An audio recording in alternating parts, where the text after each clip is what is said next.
against the Uyghur play no part in this decision.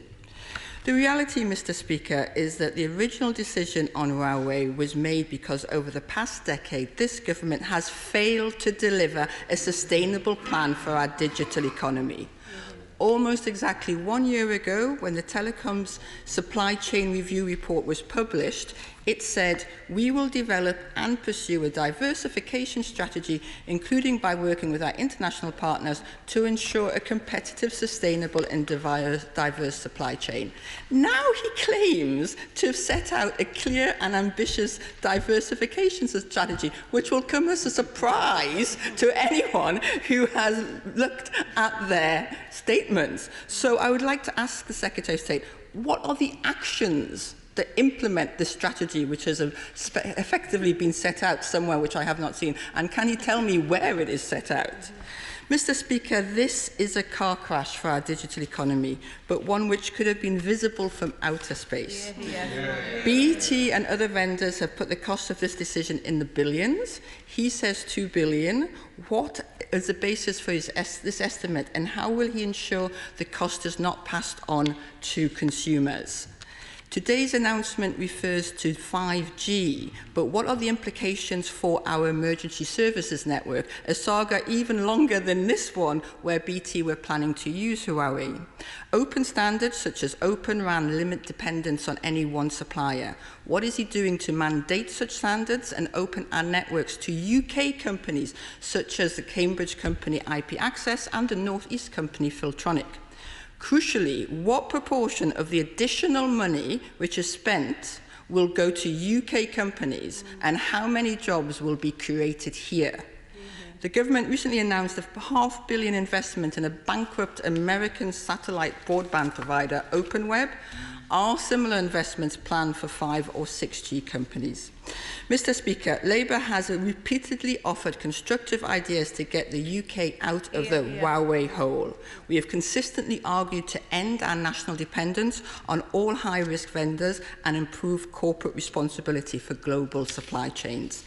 This entire saga has shown that the government cannot sort this mess out on their own. We need a task force of industry representatives, academics, startups, regional governments and regulators to develop a plan which delivers a UK network capability and secure mobile network in the shortest possible time frame. Will he commit to that and return to the House regularly to update the House on progress? Will the Secretary of State get a grip, get a plan and secure our critical communications infrastructure, our digital economy and our national security? Secretary of State. Well, the Honourable Lady raised a large number of questions. I'll attempt to address as many of them as I can, Mr. Speaker. She asked when the bill will be brought back. I don't know whether she was listening to what I said. I said the autumn. That remains the case. Will we publish the security advice? Yes, we will publish a summary of the security advice. That will contain the essence of it. She was asked me what was new. The new fact was the fact that we had these US sanctions imposed post-January. That's why we sought the advice from the NCSC. She asked about whether we would consider wider relations with China in response. Of course, the National Security Council considered those matters, but she wouldn't expect me to go into detail on the floor of the House on that. She asked about working on alternatives. We are already working with all our Five Eyes partners on those alternatives. So the first thing we need to do is ensure that we protect the other two vendors in this market, so Nokia and Ericsson. Secondly, we need to get new suppliers in. That starts with Samsung and it starts with NEC. My honourable friend, the Minister for Digital Infrastructure, who's sitting next to me, has had constructive discussions with them, and we are now at the stage of having technical engagement at a technical level with their officials. Of course, she is entirely right to point to the future, which is an Open RAN network. Now, there's only one Open RAN network currently in the world, and that is in Japan, and that was in a situation where they started the network from scratch. There are big barriers to it, but of course that is the objective we're working towards. So that means working with our partners through international institutions to set the right common standards upon which we can have an Open RAN network. It means working with the telecoms providers to provide the right incentives for them to switch from a single vendor to the Open RAN network. But in the end, an Open RAN network is going to provide the opportunity for UK providers, alongside providers from other allies and other countries around the world, to start providing that telecoms infrastructure. I must say, though, I do find it extraordinary. The Honourable Lady spoke for several minutes. She still has not said, does she support this decision, yes or no? Will she be backing it, yes or no? She says that we were negligent. I would gently remind the Honourable Lady, it was the Labour government that opened the door to Huawei in the first place. It is this government that is closing it. It was the Labour Party that left us reliant on a small number of suppliers. We are diversifying it. And indeed, it was the Labour Party as late as 2018 which was advocating for high-risk vendors to be in the network. We have stopped that. Thank you. We now come to the Chair of the Select Committee, Julian Knight. Thank you, Mr. Speaker. May I just say, first of all, I do broadly welcome the tone and content of this statement. After what could be said a significant false start, the Minister has outlined a much more tenable position. After all, our corrective security trumps, so to speak, economics. Having said that, we still have a major job upgrading our digital infrastructure. Will the Minister make clear what extra measures he will take to ensure that we don't fall further behind our competitors in terms of 5G and gigabyte-capable broadband due to the disruption caused by this decision, and what this will mean for consumers? And can he assure the House that his decision today is a final one, a future-proofed one, and one that can't be reversed in the future by any other government? I thank my honourable friend for that question. Look, he is absolutely right about this point. How do we ensure that this is future-proof? The first thing we have said throughout all of this, of course, we will depend on advice from the NCSC and we will keep our security situation under review. But in terms of the irreversibility of the decision to remove Huawei from the 5G network, first of all, it will be in the bill, so that will be set out in statute. But secondly, we will get to a point by the time we get to the end of this Parliament where the flow of Huawei equipment into 5G has been stopped. We will be well through the path of the stop because we've set out this path to the end of 2027. Unless the party opposite is going to say that they will come into office and immediately repeal all of this legislation and instruct all telecoms providers to almost exclusively procure Huawei, we have dealt with Huawei in the 5G network through this announcement. Let's just head to Scotland to the SNP spokesperson, John Littleson. John Littleson. Well, here we go again, Mr. Speaker, sir. Another screeching handbrake turn. When we debated this in January, we on the SNP benches warned the government that Huawei could not be trusted with our 5G mobile network. Security experts were clear. We should not open up the central nervous system of our modern society to a company owned by the Chinese Communist Party. With that characteristic combination of error and overconfidence, the Foreign Secretary opined that I'd got my analysis wrong on all counts. But it seems not. Less than 6 months later, and we're witnessing yet another volte-face, fast becoming the hallmark of this government. Small wonder then that ministers and backbenchers are reluctant to be wheeled out in defence of a government policy on Monday, knowing that they could be required to argue the polar opposite on Tuesday. Of course it's right that Huawei should be banned from the UK's mobile networks, but it's a decision that should have been taken long ago. As I said to the Foreign Secretary in January, had the government acted in 2018 as the Australians did, our mobile operators' 5G rollout plans would have been in an infinitely healthier place. As it is, we will now pay the price for the government's ineptitude. We know it, the Secretary of State knows it, and increasingly restive Tory backbenchers know it. So how was it, Mr. Speaker, that the Prime Minister thought that China and Huawei could be trusted or at least managed in January, but not now in July? Was it that a Brexit Britain was too weak and isolated to upset the world's second largest economic powerhouse? But the government has now been forced to acknowledge that it cannot sacrifice our national security even for Brexit. Countering the intelligence threat posed by China will require more than just the phase out of Huawei. It will involve a rethink of our investment in native companies. We must now also work to protect our 999 emergency services network from the fallout of this decision. Will the Minister outline how exactly he will do so? We welcome this climb down. What will the Minister now do after all the government's mistakes to help us catch up? Secretary of State.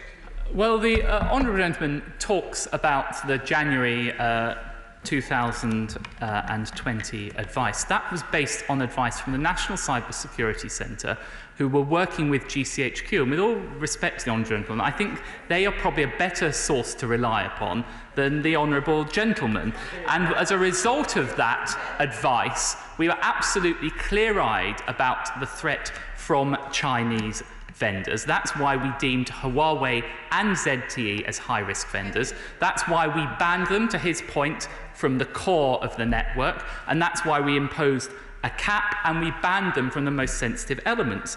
It is, though, a fact that the United States has imposed these sanctions on Huawei. The consequence of these sanctions, as we've been advised by the NCSC, is that we can no longer rely upon Huawei equipment. Therefore, it is in the security interests of the United Kingdom to ban any further use of that equipment by ruling out further purchase of it. That is the right thing to do in the national interest. If the facts change, we change our policy, and that is exactly what we have done, and we will then enshrine it in law through the through the Telecoms Security Bill. He talks about investment in other companies. There are important points raised there, and we're addressing that through the Investment Security Bill, which will also be coming before this House. Throughout all of this, we've been completely clear-eyed about the threat posed by Chinese companies and taken appropriate steps in relation to it. Thank you, Mr. Speaker. I thank my right honourable friend for his statement. But it does mean that as a result of this decision, we are reliant on just two companies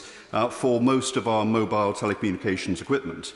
And this and the delay to 5G that he talked about reflects, as he said, a long-term failure of UK telecom strategy to anticipate what the country would need and to prepare for it. So is it still the Secretary of State's view that the UK can develop, as he said in March, new supply chain capacity during this Parliament? And will he come to my select committee next week to discuss how he will do it? Secretary of State.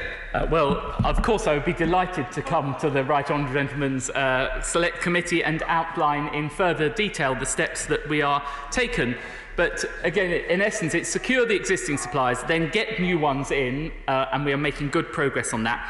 But ultimately, it is this Open RAN solution. So that means doing things such as launching a flagship Open RAN test beds with mobile network operators. It means establishing Open RAN Systems Integration Expert Centre through the National Telecoms Lab. We've got a whole range of measures which I'm happy to talk to him at length about. Thank you, Mr. Speaker. When I was in China with other MPs a couple of years back, our delegation leader, Ken Clark, kept going on about how this was a golden era for relations between our two countries. Obviously, another U-turn along with school dinners, face masks, NHS surcharge. So could they now apply some consistency with their risky regime standards and stop UK export of telecommunications, spyware and wire traps to Bahrain, the Philippines, Saudi and UAE? Or did taking back control actually mean handing it over to Trump to settle his old scores and being special relationship poodle? Secretary of State. Well, I think the honourable lady knows that we have appropriate export controls in relation to all the things that she mentioned. Yes, right, Mr.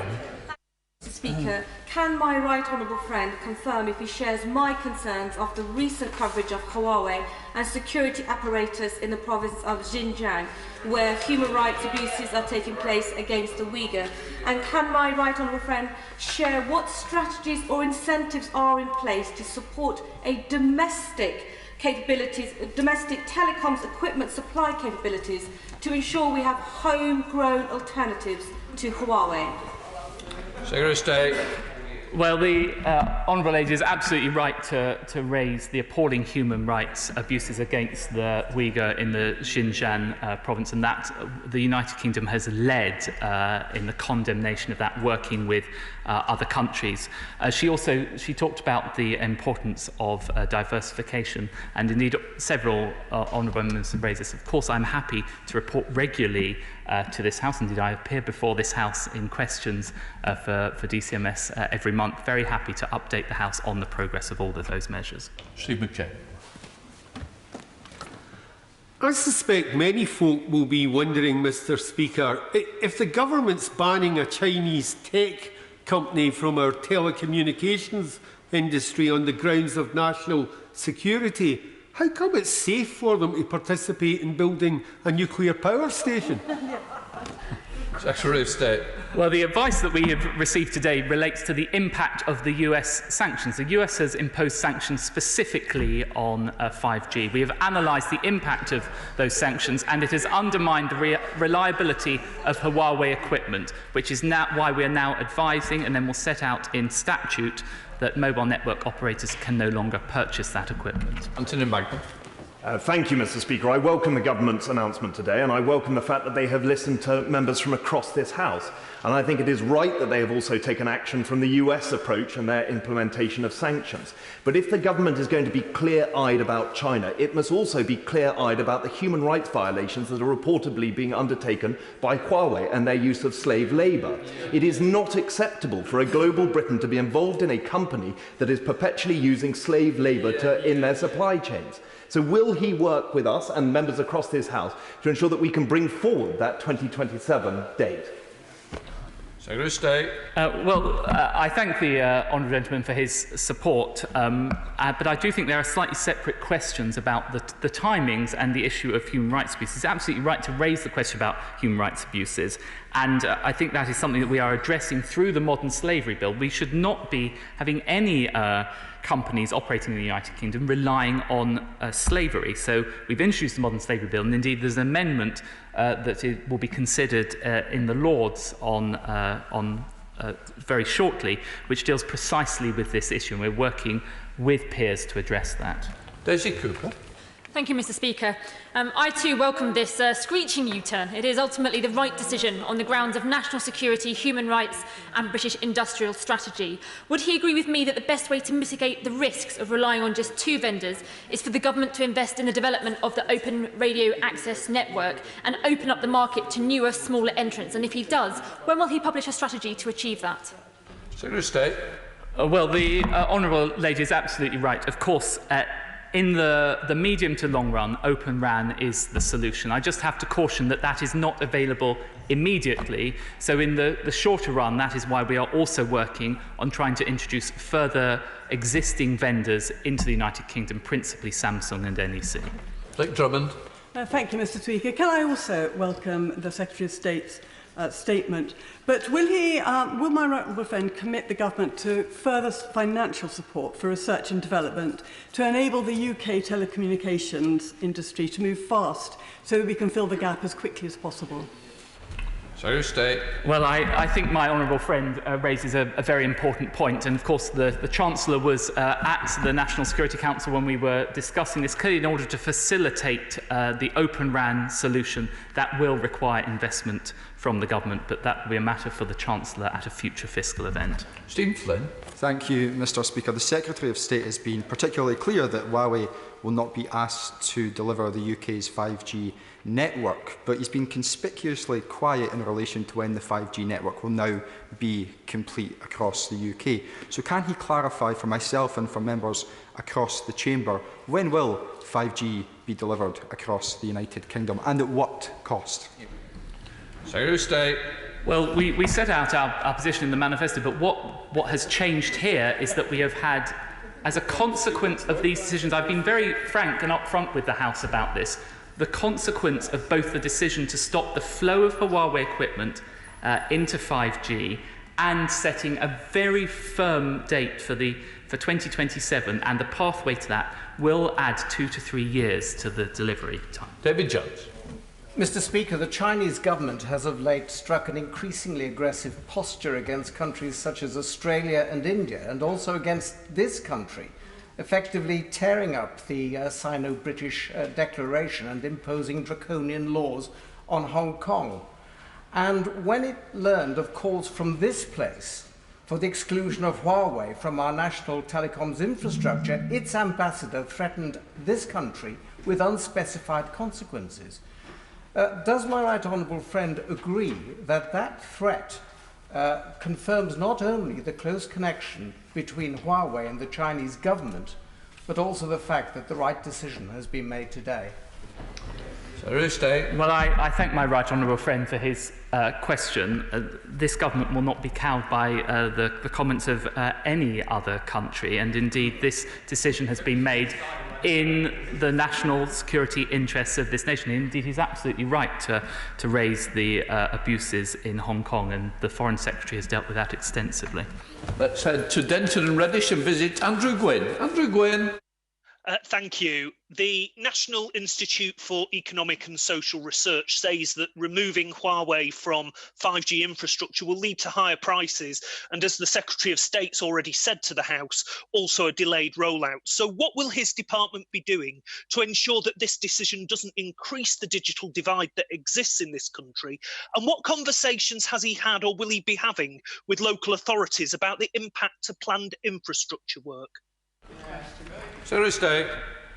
Well, he's absolutely right to raise the point about digital divide, and that's something that my department is working on extensively, for example, in ensuring that there is more hand-held equipment and all those sort of things for people who don't currently have a mobile phone technology and so on. We've invested a lot of money in relation to that. The point that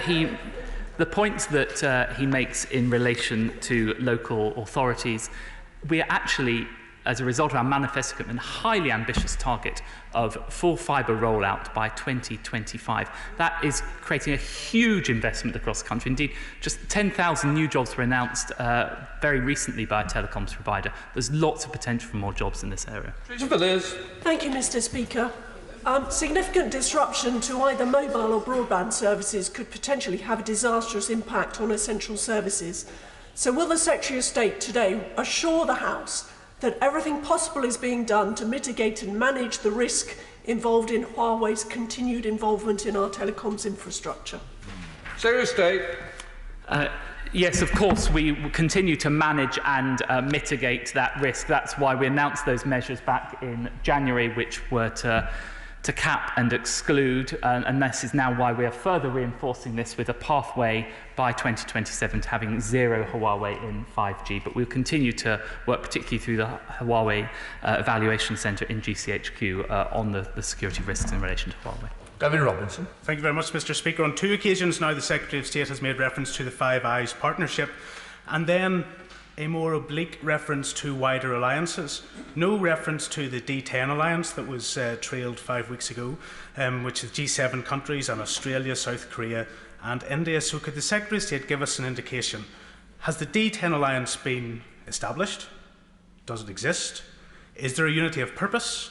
And are the other members of the proposed alliance at one with us in the decision that has been made today? Secretary of State. Well, the honourable gentleman is right to raise the D10 alliance. The D10 alliance wasn't actually something that was proposed by the UK government. I believe it was proposed by the Atlantic Forum, but we are, of course, working with all the D10 countries on this, and indeed others, such as Japan, South Korea and others, where we have a lot of interest in that. Sir John Lambert. There could be offsets to the delay in cost if, as a result of this, we design and manufacture many more of the components we need here at home. So what exactly can the government do to make that more likely to create jobs and technology? Yes. Secretary of State. Well, my right honourable friend is absolutely right to raise this point, and that is the opportunity created by Open RAN technology, because it is, frankly, it's going to take a very long time indeed, were the United Kingdom minded to do so, to create a new mobile vendor of the likes of Ericsson and Nokia, indeed Huawei. But by having Open RAN, we can get UK technologies into the provisions of telecom infrastructure, and that can sit alongside contributions from other like-minded countries around the world. That's the way we'll create jobs and provide a long-lasting solution to this.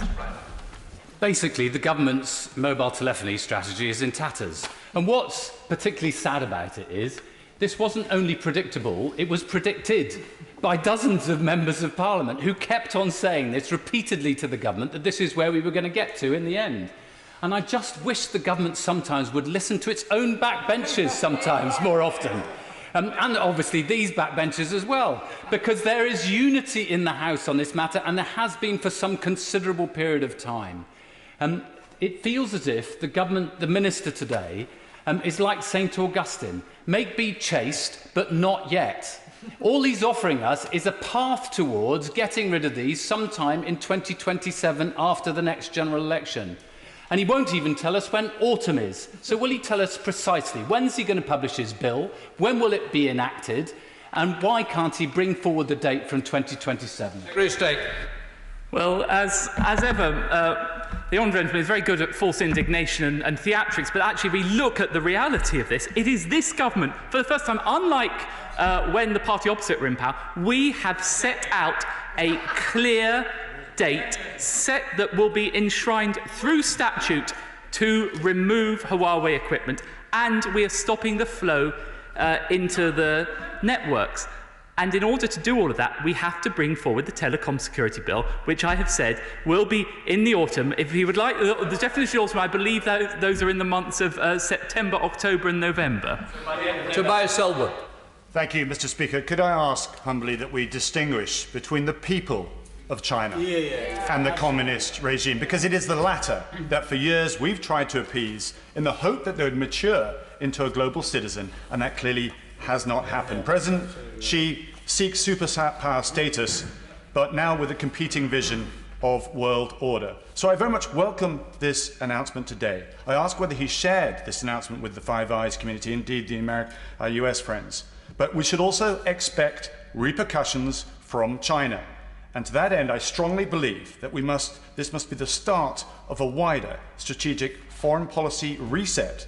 Tactical announcements of sending carriers to the South China Sea is all very well, but it must form part of a wider international collective Western resolve to defend our values and our standards, for which China is very much welcome to participate, and I hope the UK will play a leading role.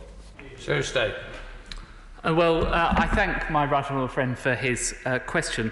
He's absolutely right to distinguish between the people of China and the Chinese government. China is obviously a wonderful country, and I've very much enjoyed visiting it on occasions in the past. And it's very warm people there. The difference is the government of China and some of the abuses, particularly of the rule of law and human rights that we have seen there. I think within the context of telecommunication security, we have an opportunity to work with our allies. If we can develop this Open RAN technology of the future, it has an opportunity not just to benefit us, but to benefit them, and indeed to further secure our infrastructure and make it more resilient. Let's go to Hampstead and visit Tulip Sadiq. Tulip Sadiq. Thank you, Mr. Speaker. There were very severe warnings from network providers over the weekend that stripping Huawei equipment out of our networks too quickly could lead to signal blackouts. Our national security must, of course, come first, but the government promised a levelling up of network infrastructure, which certainly wouldn't be consistent with blackouts. What assurances can the Minister give to my constituents that they will not have to endure this kind of disruption? Secretary of State. Well, the Honourable Lady is absolutely right to raise the risk of that kind of disruption and blackouts, and that was one of the reasons that led us to the timetable that we've set out. Put bluntly, the shorter the timetable for the removal, the higher the risk of that happening. But I can give the Honourable Lady, indeed her constituents and people up and down the country, that this risk will not materialise in relation to the proposals that we have outlined today. Alden Ray. Thank you, Mr. Speaker. Can I welcome his statements and his willingness to take tough decisions, particularly when, as the China Research Group believes, they're in their national interest. With the EU President recently having to take Beijing to task over its cyber attacks on EU hospitals treating patients for coronavirus, does this action today from the government not send the message out loud and clear to the Chinese state that our future relationship must be based upon trust and our trade on a fair and level playing field? Secretary of State. My honourable friend is absolutely right to raise the issue of cyber attacks.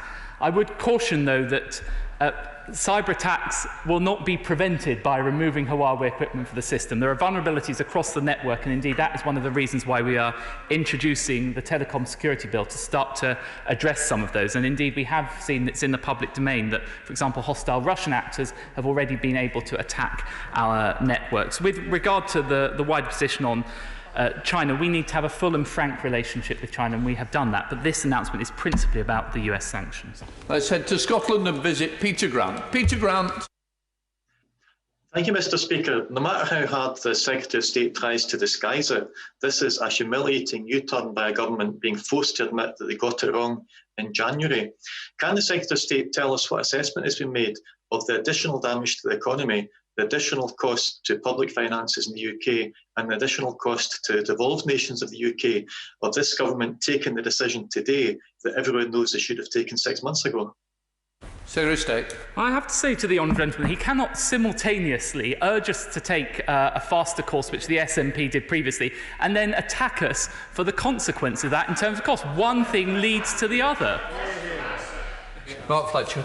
Thank you, Mr. Speaker. I very much welcome today's announcement. And the government has previously committed in its manifesto to improving mobile connectivity in rural constituencies like mine. Can my right honourable friend comment on how this decision will affect plans for improving rural networks in Derbyshire and elsewhere? Secretary of State. This announcement shouldn't impact on the rural networks and the way that we described. We made huge advances by signing this deal for single rural networks, which will help places just like Derbyshire. Charlotte Littles. Thank you, Mr. Speaker. The UK has great science startups. Indeed, Warrington is considered the second best startup location in the UK, and we're proudly a key engine of growth for the Northern Powerhouse.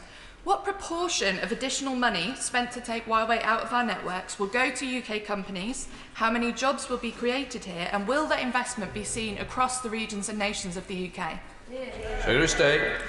Well, actually, as a result of the commitment that we have made for full fibre to be across the country with an ambitious target of 2025, will actually cause huge amounts of investment up and down the country, including the Honourable Lady's constituency. In addition to that, as we seek to develop an Open RAN solution, there will be opportunities for universities and others to contribute to that solution. Graham. Mr. Speaker, the Secretary of State's announcement today is a delicate balancing act between security, economics and geopolitics, and it shifts the supply of made-in-China equipment from Huawei to made-in-China equipment from the 25,000 employees of Nokia and Ericsson there, creating a new duopoly of 5G televisions provision until such time as there is a credible Anglo-Saxon alternative. Could my right honourable friend confirm that as one of the goals for leaving the EU was for a new global Britain to develop deeper relations with growth nations, including in Asia, we must continue to find space to work closely with China on issues of mutual benefit, as well as confront her on issues where our values require it? Well, as ever, my honourable friend is absolutely right to distinguish between confronting on issues such as human rights and having an open, commercial relationship with them, clearly subject to the rule of law. And I think that's the approach that we continue to pursue, notwithstanding this announcement. We now come to Patrick Brady. Thank you, Mr. Speaker. The diminishing number of people in Scotland that still actually vote Tory tend to live in remote and rural areas, so I'm sure they'll be delighted that, by the government's own admission, it's breaching its manifesto promise to roll out the 5G as a result of decisions it has taken. So it's not illegitimate for us to be asking about the consequences of this in terms of the delays to the infrastructure, the costs it's going to be, and what, if any, discussions he's actually had with Scotland and the other devolved administrations about the impact of today's decision. Secretary of State. Well, in relation to discussions with the devolved nations, my honourable friend, the Minister for Digital Infrastructure, who sat next to me, will be having exactly those further conversations. I would have thought, though, the honourable gentleman would have welcomed, I didn't hear him say it at the time, when we announced the Shared Rural Network. That was a groundbreaking deal, bringing government money together with the telecoms networks to massively improve connectivity, particularly in Scotland, which had not been the case previously, up to well over 90% coverage. That's an amazing achievement. Thank you, Mr. Speaker, and can I thank the Secretary of State for his statement, which I welcome. Would he agree that now is the time to invest in our own domestic 5G capacity to support our future critical communications infrastructure?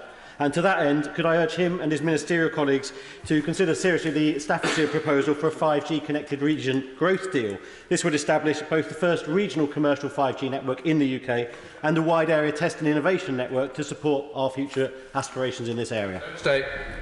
Well, as ever, my honourable friend is a robust advocate for his constituency, and exactly those conversations are going on now. Leyen and Michel. Thank you, Mr. Speaker. The Huawei Evaluation Centre was first set up by the National Cybersecurity Centre 10 years ago. Huawei has been considered a high-risk vendor by 3 Prime Ministers. Why has decisive action taken so long, and many of the European alternatives to Huawei manufacture parts in China? Is the government looking at the security implications of that? Secretary of State. Well, we look at the security implications of whole supply chains. That's exactly what the National Cybersecurity Centre has been doing. That doesn't just apply to Huawei, it applies to the other vendors. And indeed, he's absolutely right to highlight this issue. Simply by removing Huawei from 5G networks, it does not deal with all of the security risks. That's why we need to bring forward the Telecom Security Bill as part of enhancing security. Duncan Baker. Well, I welcome what the Secretary of State today and the Prime Minister and the Government have done, putting national security in front of profit and telling the world that this sovereign nation will not be pushed around by any country. Can you just reassure me, Secretary of State, that we will still be able to work at breakneck speed, to be able to roll out a 5G network around the country with credible, trustworthy partners, and recognise that as technology moves on, a lot of this will be done through software, not necessarily hardware? Secretary of State. Well, he makes a very important point about software versus hardware, and that goes to some of the wider discussions around Open RAN. Of course, we will always put national security first, and that is what we have done with this statement today. Let's head to Wales with Howell Williams. Howell Williams. Thank you, Mr. Speaker. The Secretary of State said that countries around the world have become reliant on too few vendors. That includes the UK just half a year ago. Is his government in any way to blame? State. Well, I think there has been a failure of successive governments, both in the United Kingdom and indeed around the world, in terms of ensuring that we have sovereign capability. And actually, that sovereign capability doesn't just relate to telecoms vendors, it relates to other areas of emergent technology, and that is precisely why we're bringing forward the Investment Security Bill to greater empower the government to take decisions to protect our national interest in relation to investment in companies. Richard Drax. Thank you, Mr. Speaker. We know that the few existing vendors rely on component parts from China, and that will continue, I suspect, for some time to come. To make our move successful, other countries have got to come into line in the West with us. What guarantee can my honourable friend give us that other countries will follow us and thereby ensure that Huawei and Chinese influence is out completely of whatever network we set up in the future? Thursday. Well, as my honourable friend will be aware, the US and Australia have already taken decisions in this respect. I think the Canadians have a similar sort of analysis to us, and they're yet to take a decision in relation to it. New Zealand has a slightly different process. I think around the world, each country is looking at how best to protect its telecoms networks, but also, and crucially, how they develop their own domestic alternatives, and that's why working cooperatively, for example, in relation to Open RAN, is exactly the way we can address this. Head to Scotland with Carol Monaghan. Carol Monaghan. Thank you, Mr. Speaker.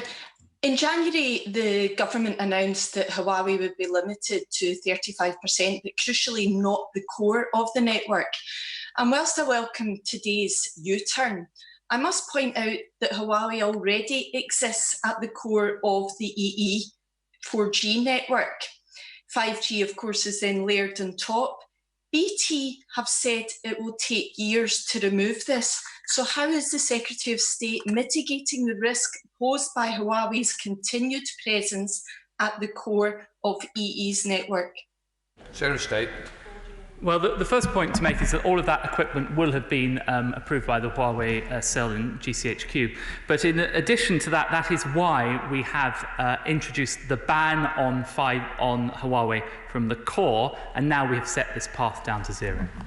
Jeremy Wright. Thank you very much, Mr. Speaker. It's very clear that the latest US sanctions have changed the landscape, and therefore it's reasonable for the government to change its approach on Huawei. But would my right honourable friend agree that it would be naive to believe that the only threat to the UK telecommunications network will come through Huawei equipment or even solely from China, and therefore the appropriate response is to make sure the whole network is secure and that it's secure wherever the threat may come from? State. Well, as ever, my right honourable friend and indeed my predecessor is absolutely correct. It is just a reality that telecoms networks are always going to be vulnerable, particularly to sophisticated hostile state actors. That is why we brought forward the Telecom Security Bill to seek to address that. And we should not kid ourselves into thinking that there is a panacea, with one silver bullet we can remove that risk by simply banning Huawei. Geraint Davis in Swansea. Geraint. Mr. Speaker, the Minister focuses on delays and costs, but he also knows that Huawei has contracts in the Xinjiang Public Services Bureau to deliver digital surveillance that oppresses 1 million Muslims, and they benefit from the slave trade. So does the Minister agree that in any major public procurement contract there should be due diligence of human rights? And why hasn't he done so in this case? Secretary of State. Well, it's not actually the case that the UK government is procuring from Huawei. It's the mobile network operators that are procuring from Huawei. But the point that he makes about modern slavery is absolutely correct, and that's why we brought forward the Modern Slavery Bill. And of course, those sort of considerations are undertaken in respect of public procurement. We're wandering up to Bolton with Mark Logan. Mark Logan. Thank you, Mr. Speaker. And given the successive British government since the early 2000s have worked to encourage Huawei and other private companies from China to invest in the UK, what sort of message do we feel that this may send in terms of consistency as a long-term, reliable international partner? And has it been examined as part of a kind of wider strategic policy for Britain's place in the world post-Brexit? Secretary of State. The Honourable Gentleman is absolutely right to raise this point. The United Kingdom prides itself on the rule of law, a rules-based system, and consistency, and that will remain the case. And of course, we will welcome Chinese investment and investment from around the world. What has changed here are the US sanctions, and as a result of those US sanctions, we can no longer rely on Huawei equipment. Therefore, it's in the national interest to introduce this ban on new purchases from the beginning of the year. Mr. Speaker, thank you for your indulgence. Can I say to my right honourable friend that I welcome, of course, the decision to eradicate Huawei from the 5G system. I do think, by the way, he can do it quicker than this. I was listening to the Today programme the other day, and the head of BT said, 7 years, yes, but we can do it in 5. So now let's bring it forward to 5 and make sure it happens quickly. There's no reason why they can't. But the key point I want to make is there are two contradictions in his statement. Having said he's getting rid of them in 5G, 4G and 3G, Huawei apparently are fine. They can go on for as long as anyone, and they will be upgraded in software upgrades for next decade. So if they're a risk in 5G, why are they not a risk to us generally, according to this? And the second thing is, on human rights, we know that Huawei has lied in their declaration under the Modern Day Slavery Act that they have had no involvement in slavery. We know that now from Xinjiang province. If we can prove that and are able to demonstrate it to this government, will this government ban Huawei altogether? Well, first of all, my right honourable friend raises the distinction between 4G, 3G and 5G.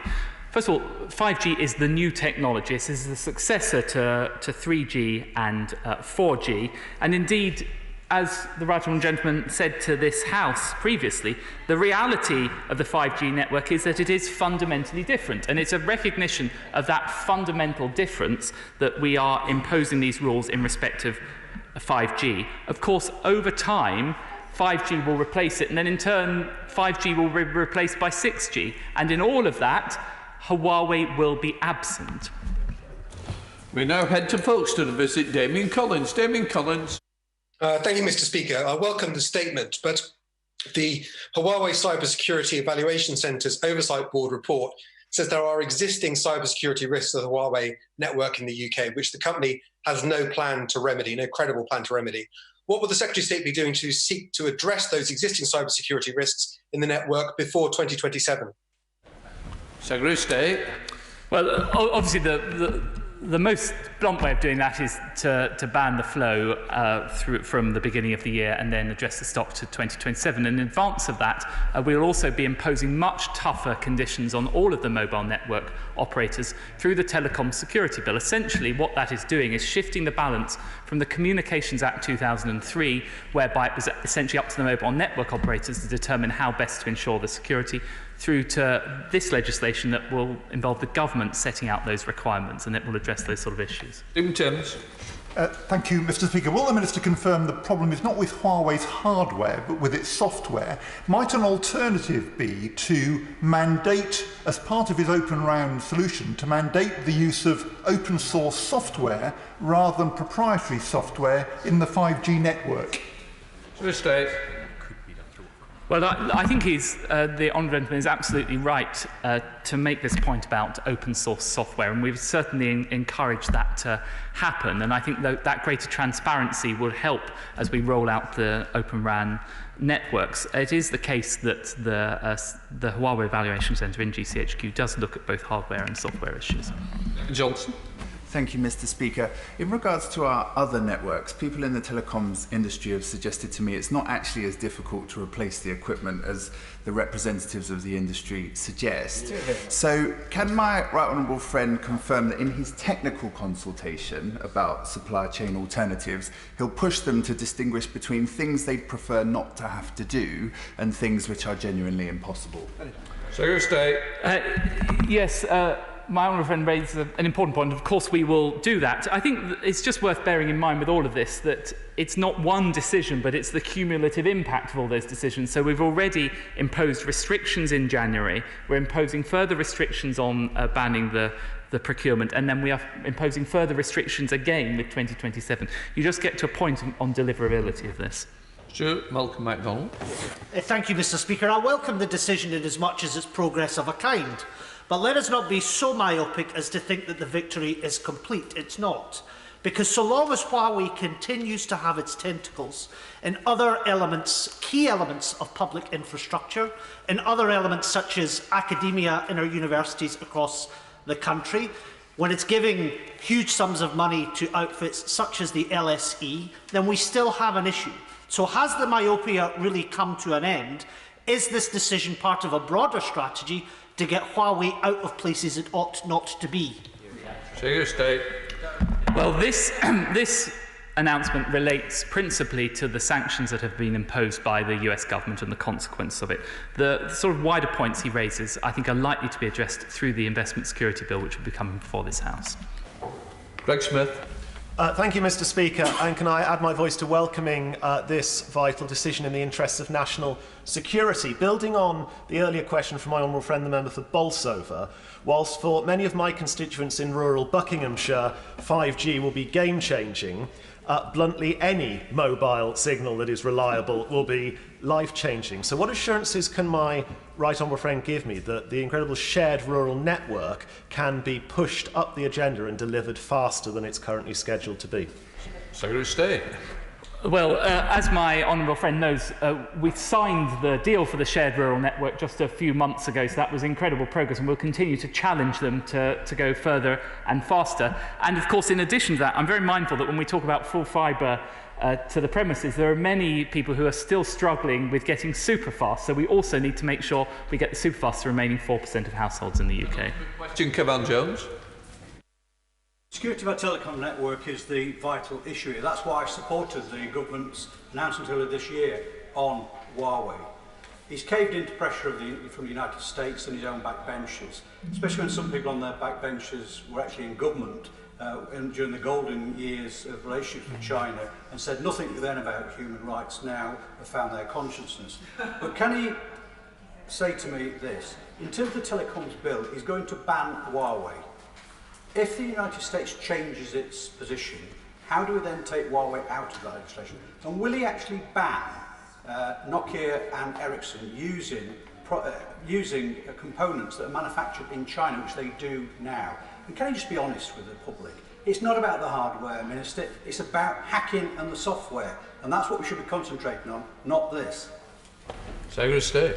Well, the Honourable Gentleman is absolutely right to highlight the wider risks to the network. And as I've said repeatedly, both previously and today, it would be exceptionally naive to think that if we just remove Huawei, we remove that risk. Sophisticated hostile state actors can, of course, infiltrate our networks. That's why we are toughening up considerably the security of our networks through the Telecoms Security Bill. And I think that is the correct approach.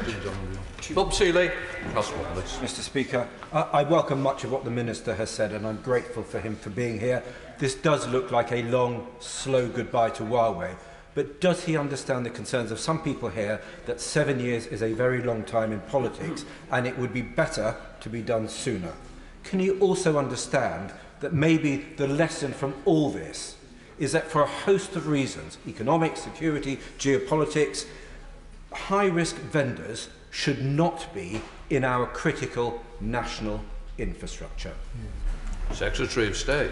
Well, I thank the Honourable Gentleman for his constructive comments. So I do genuinely understand the concerns expressed by him and by other members about this speed point, and it is one that was considered extensively by the National Security Council. In the end, we've made a balanced judgment about this. We believe that by having 2027 as a target, by the end of this Parliament, we would have put in law an irreversible process for the removal of it. The risk on the other side of going faster relates to the integrity of the network and the challenges around that. I'd rather we got to a point where we got it out completely by 2027. I think that is a realistic timetable for doing so. In order to allow the safe exit of honourable members participating in this item of business and the safe arrival of those participating in the next, I'm suspending the House for 3 minutes. Order.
Order. Order. I call the Secretary of State for Health and Social Care to make a statement.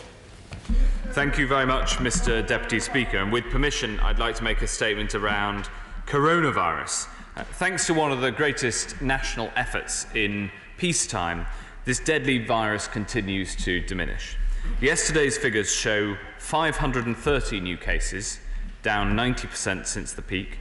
162 patients are currently in mechanical ventilator beds with coronavirus, down around 95% since the peak. The latest number of deaths recorded in all settings across the UK is 11, the lowest figure since the 13th of March. And according to today's ONS data, for the third consecutive week, total deaths are lower than normal for this time of year. Due to this substantial progress, we've been able to restore freedoms and carefully and methodically restore the fabric of this country. However, we cannot let our progress today lead to complacency tomorrow, and so we must remain vigilant to keep this virus under control.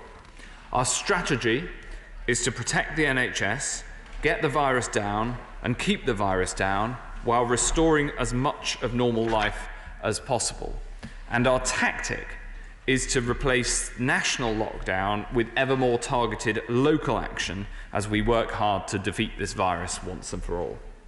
Our NHS test and trace system gets stronger all the time, and since launch 6 weeks ago, 144,000 people have now been asked to self-isolate who otherwise simply wouldn't have known that they had to.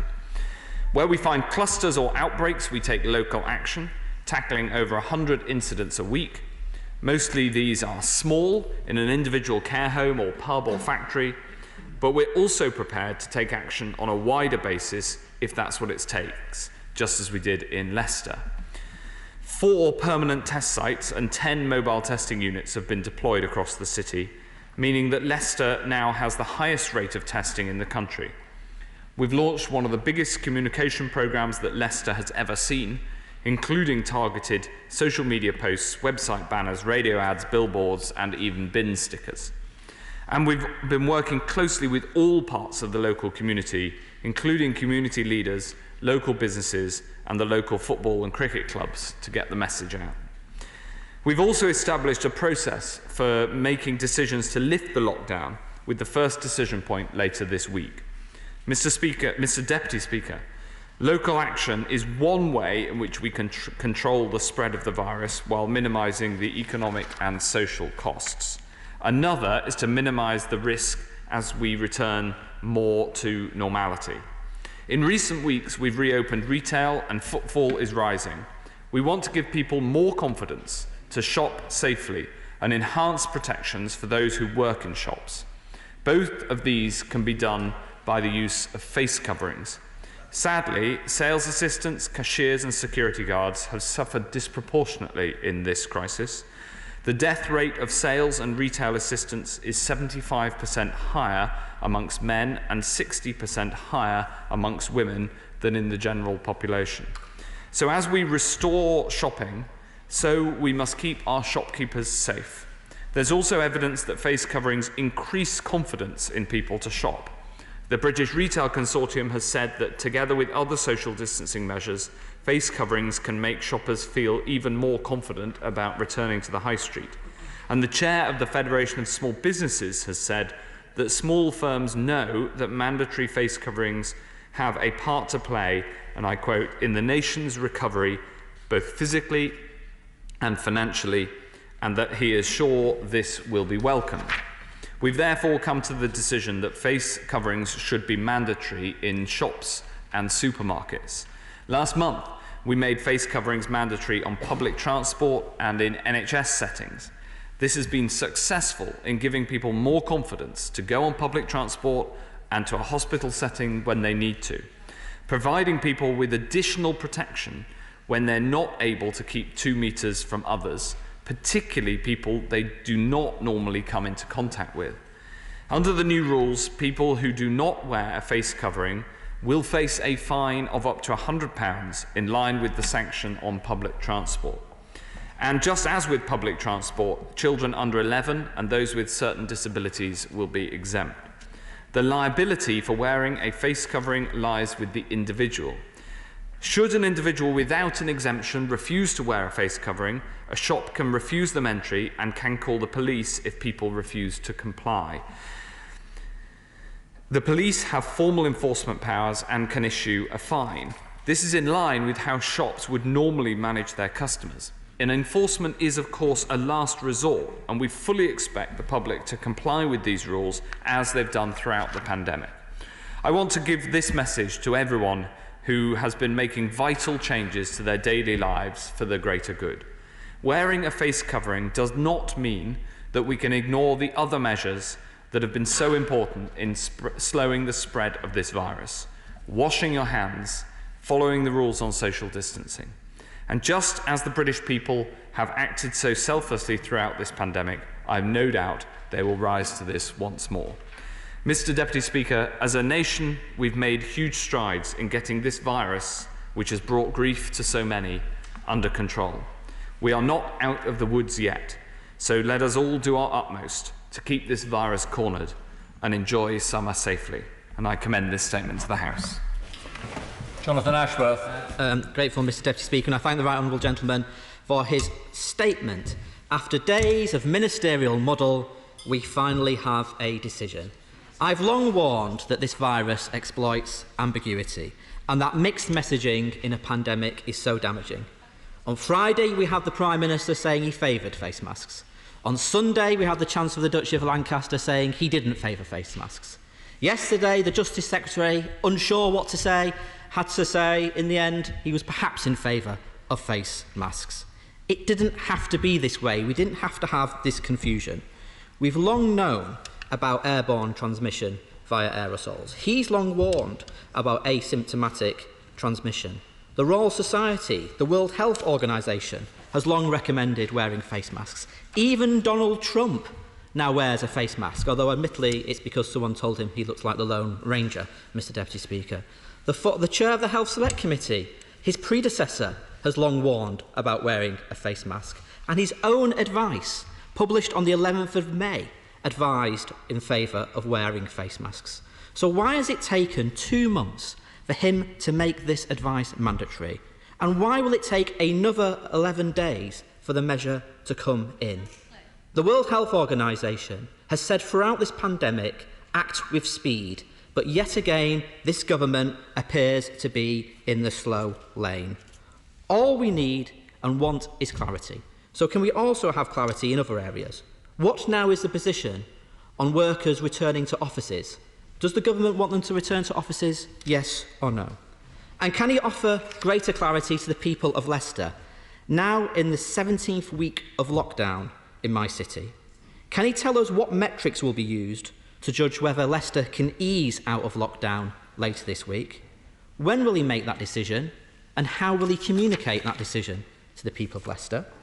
And can he clarify why the Business Minister, the Honourable Member for Stratford, has ruled out extra support for Leicester businesses and employers, contradicting the indications that he gave to the people of Leicester?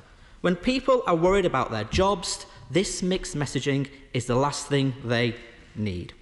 And of the other areas that have been identified for concern, the other parts of the country, will he instruct the Health and Safety Executive to inspect all factories, all meatpacking plants, all distribution centres and all large employment sites as a matter of urgency?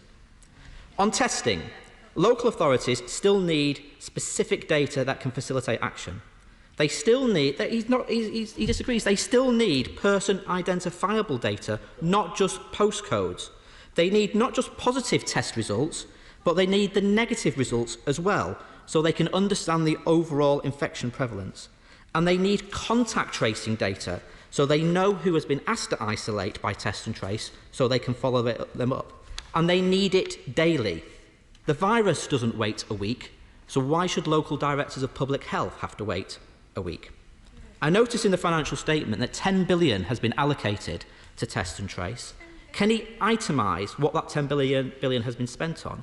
And can he rule out spending more on private outsourced companies and invest more in NHS labs and testing instead? Finally, Mr Deputy Speaker, today we have a report from the Academy of Medical Sciences warning of a new wave of infection this winter. SAGE has also warned that the transmission of the virus, quote, could be elevated under UK winter conditions. Yet missing from last week's financial statement was any increase in NHS England's revenue budget. Instead, we have a mooted NHS reorganisation, with suggestions that Public Health England could be abolished, speculation that a new Centre for Disease Control set up in its place instead. But NHS staff need certainty now more than ever. So will he ensure the NHS and the social care sector gets the winter funding it needs to prepare for a second wave?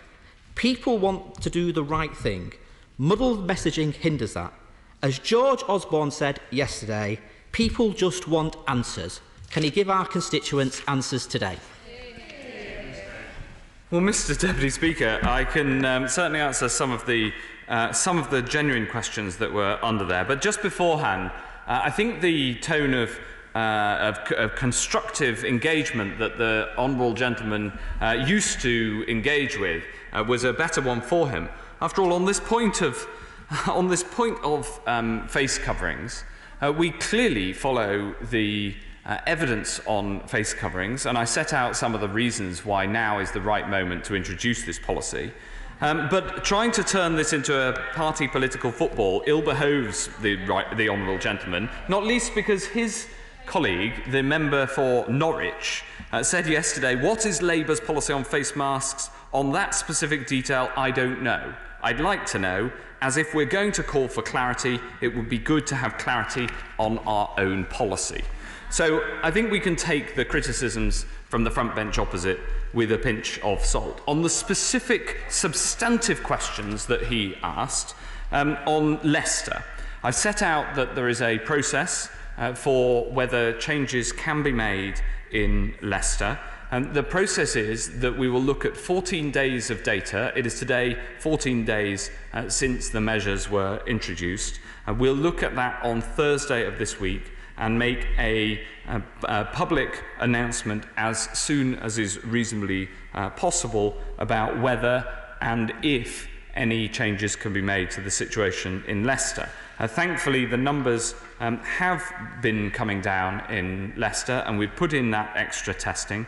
But the number of positive cases in Leicester is still well above the rest of the country, and I won't prejudge the decision that we'll take on Thursday, and we'll take into account all of the data. He asked for specific metrics. We won't set out specific thresholds. Instead, we'll look at all of the data, both the level and the rate of change, and make the appropriate decision in consultation with the local authorities.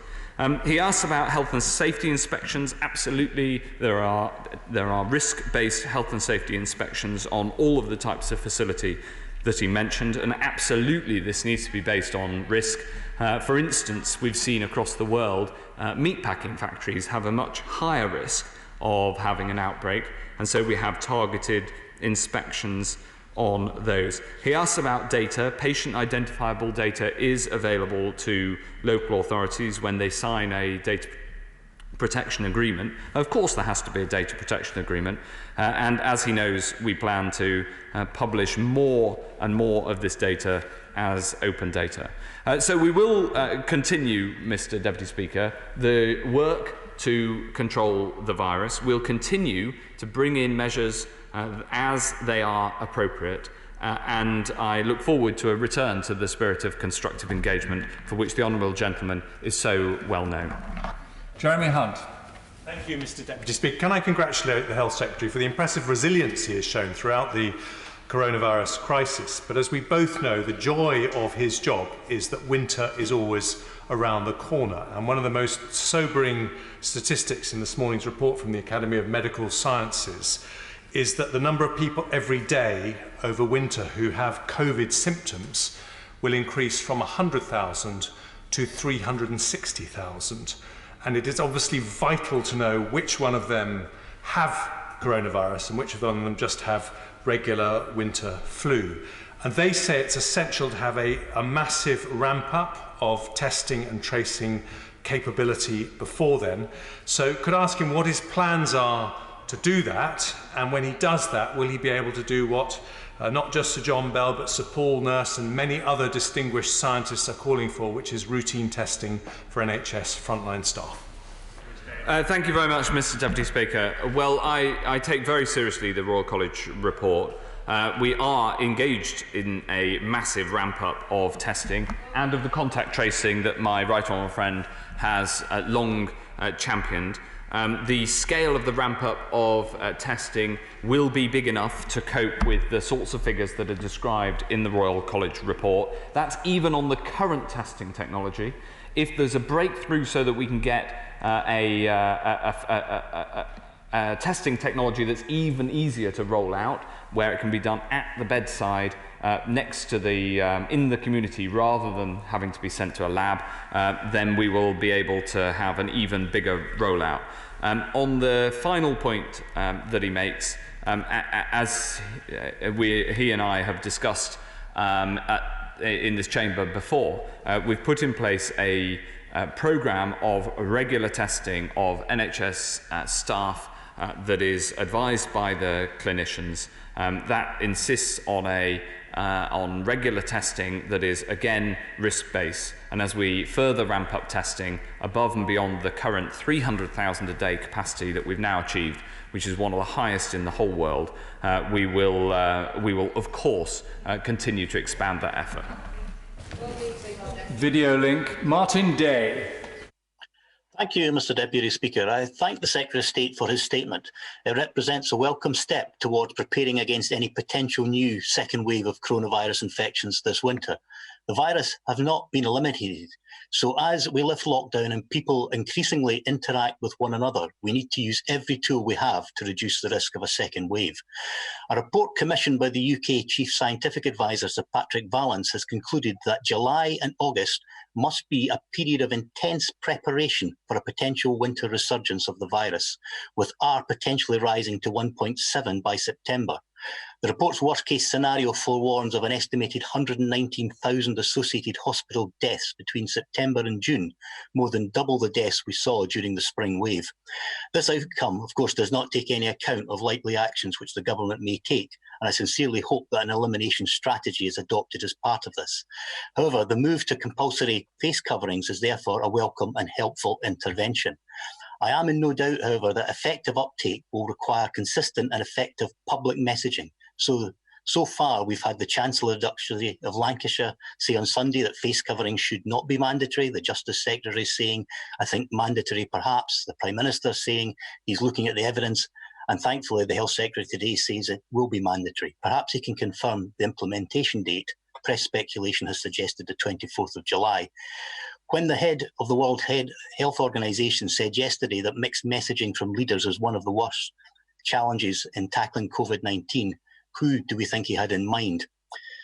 The chair of the British Medical Association has said each day that goes by adds to the risk of the spread and endangers lives. So while I welcome the UK government falling into line with Scotland and 120 other countries worldwide on this measure, it needs to be a component of a wider elimination strategy, not just keeping the virus down. So I hope the Secretary of State will take this opportunity to commit to an elimination strategy today. Thank you very much, Mr. Deputy Speaker.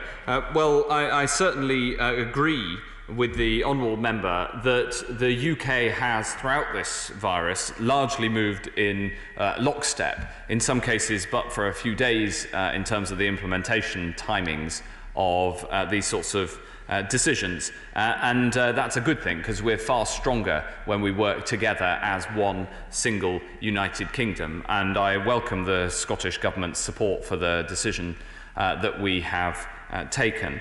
The only thing that I'd add is that absolutely suppressing the virus is critical, as all countries around the world have discovered. Elimination is extremely difficult, including those countries where they thought that elimination was achievable, are finding that then the cases pop up again. Therefore, the correct approach, which we're following right across the United Kingdom, is to ensure that we have local action whenever we see cases to clamp down on them as much as possible in order to suppress the virus while being able to lift those national measures. Richard Holden. Thank you, Mr Deputy Speaker. I'd just like to praise the Secretary of State. It's great to see that this is the third week of lower than average deaths across the country, so it shows that we're really getting a grip on the virus, and we've seen some real reductions in rates in the North East as well.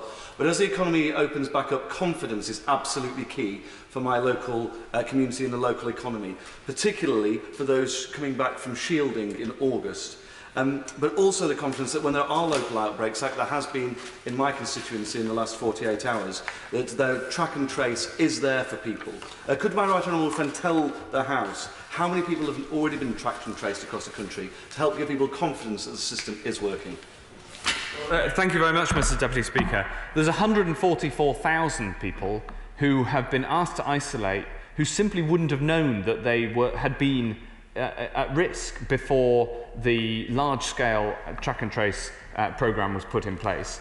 And it's vital that we've got the resources there to act, and that we have plenty of resources in test and trace.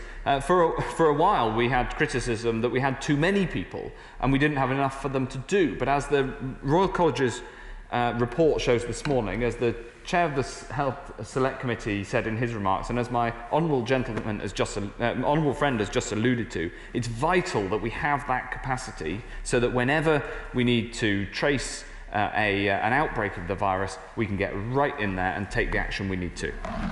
Beth Winter. Thank you, Mr Deputy Speaker. Every COVID-19 death is a tragedy, a family changed forever. And the tragic but inescapable truth is that the UK government's response to this pandemic has resulted in one of the worst death tolls in the world. However, adjusted for age, the death toll in England has been 81.9 people per 100,000 of the population, compared with 67.6 in Wales. Commons Library research indicates that excess deaths across the pandemic period have been 15% higher in England than in Wales. And this is despite the fact that a significantly greater proportion of the Welsh population live with long-term limiting illness. What does the Secretary of State believe explains this disparity, and what lessons can his department learn from the Welsh Government's response in preparation for further local outbreaks and a potential second wave? Thank you very much, Mr Deputy Speaker. Well, I've been engaged positively with the Welsh Government throughout this, and where we have concerns, for instance, the outbreak that the Welsh Government was handling in Wrexham or on Anglesey, we have been in communication about it, and especially where there's an issue on the border. I'd caution us slightly against the sorts of comparisons that she makes, but what I would say is that this exercise is best conducted together, and that's why we take the approach that we're tackling this virus across the whole United Kingdom together. Virtual link, Peter Bone. Thank you, Mr Deputy Speaker. Secretary of State, could you say why the new policy on face coverings was announced to the media last night rather than to Parliament first? Mr Deputy Speaker, I've come to Parliament to explain it at the first opportunity. Liz Saville-Roberts. The Academy of Medical Sciences is very clear. Prepare now for a winter COVID-19 peak. Now, surely we must grasp this chance to learn from past mistakes, such as PPE shortages and a Welsh Government gazumped by the British Government on testing equipment. Will he commit to a rapid review, not to point the finger of blame, but to stand ready to implement what we've learned before winter is upon us? Mr Deputy Speaker, this attempt to divide us is very unfortunate. The UK government has put testing capacity into Wales that is bigger than the NHS Wales's own capacity, and we do that in Scotland as well with the same effect. We're working together in partnership across the United Kingdom, and absolutely we're making the preparations now for winter, as she and every other member of this House would expect us to. Angela Eagle. Thank you, Mr Deputy Speaker. Secretary of State, if test and trace is going to work effectively and people are going to take the advice that they're given via that service, some of them will find it difficult because they're earning no money and there's a choice between self-isolating and being able to pay the bills. So will the Secretary of State look once more about the issue of sick pay for those, especially in local lockdowns, who are asked to self-isolate on behalf of all of us? Yes, Mr. Deputy Speaker. Of course we keep this under review. The evidence shows that the most important difference that we can make to get yet more people into the test and trace system is for everybody who has any symptoms at all, if in doubt, get a test. That is where the biggest gap is, and that's partly due to the number of cases where people have no symptoms, where of course they themselves wouldn't know that they need to get a test, and finding them is incredibly important and done through contact tracing. But also making sure that people, if anybody has coronavirus symptoms and therefore needs a test, should come forward and get a test. And if in doubt, get a test. And there is, of course, an important consideration to make sure that people are supported if they need to isolate. And we're working closely with business to ensure that that happens. Simon Fowle. Thank you, Mr. Deputy Speaker. The experience of this virus in Barrow and Furness is that it's hit most those who've got underlying health conditions or who live in areas of deprivation. Surely a lasting legacy from coronavirus should be a move towards early intervention, so we can lift people out of health inequalities and deal with issues before they become intractable problems. I wonder if my right honourable friend might be able to share his views on this approach. Yes, I strongly agree with this point of view that's been so eloquently expressed by my honourable friend. It is critical that, as well as tackling coronavirus and the economic consequences of the action that we've had to take, that we also tackle the deep-rooted health inequalities which have exacerbated this disease and its impact on many people. This is a critical part of the levelling up agenda.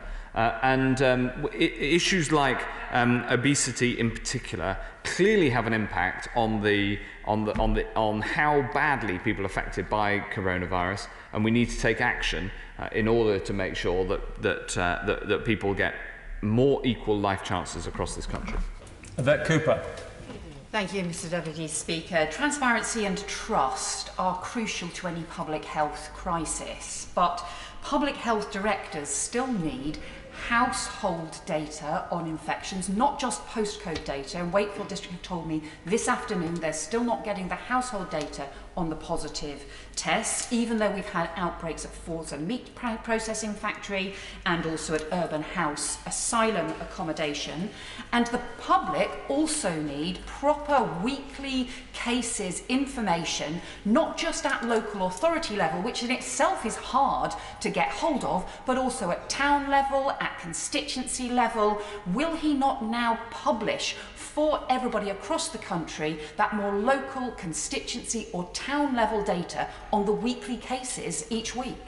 Mr. Deputy Speaker, the information that she has requested is available to Directors of Public Health in upper tier local authorities, and we're extending that further. And in addition to that, I want to see much more data published as open data, and I've requested that happens, and I'm sure that it will happen soon.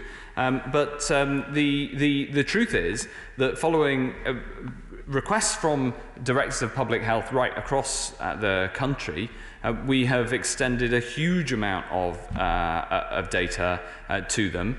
And those that have signed data protection agreements in upper tier local authorities who have the statutory responsibilities for dealing with this have got the data down to the personal details that she requests.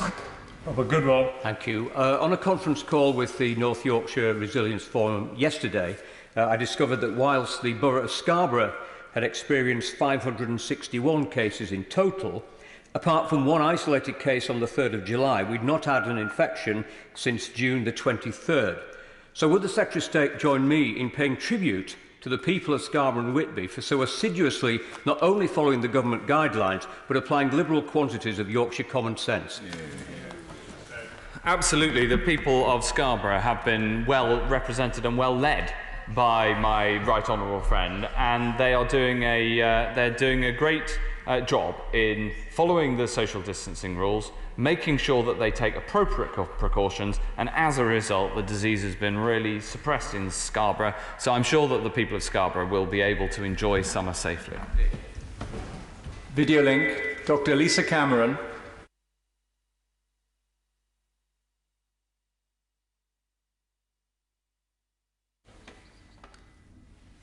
Lisa, we can't hear you.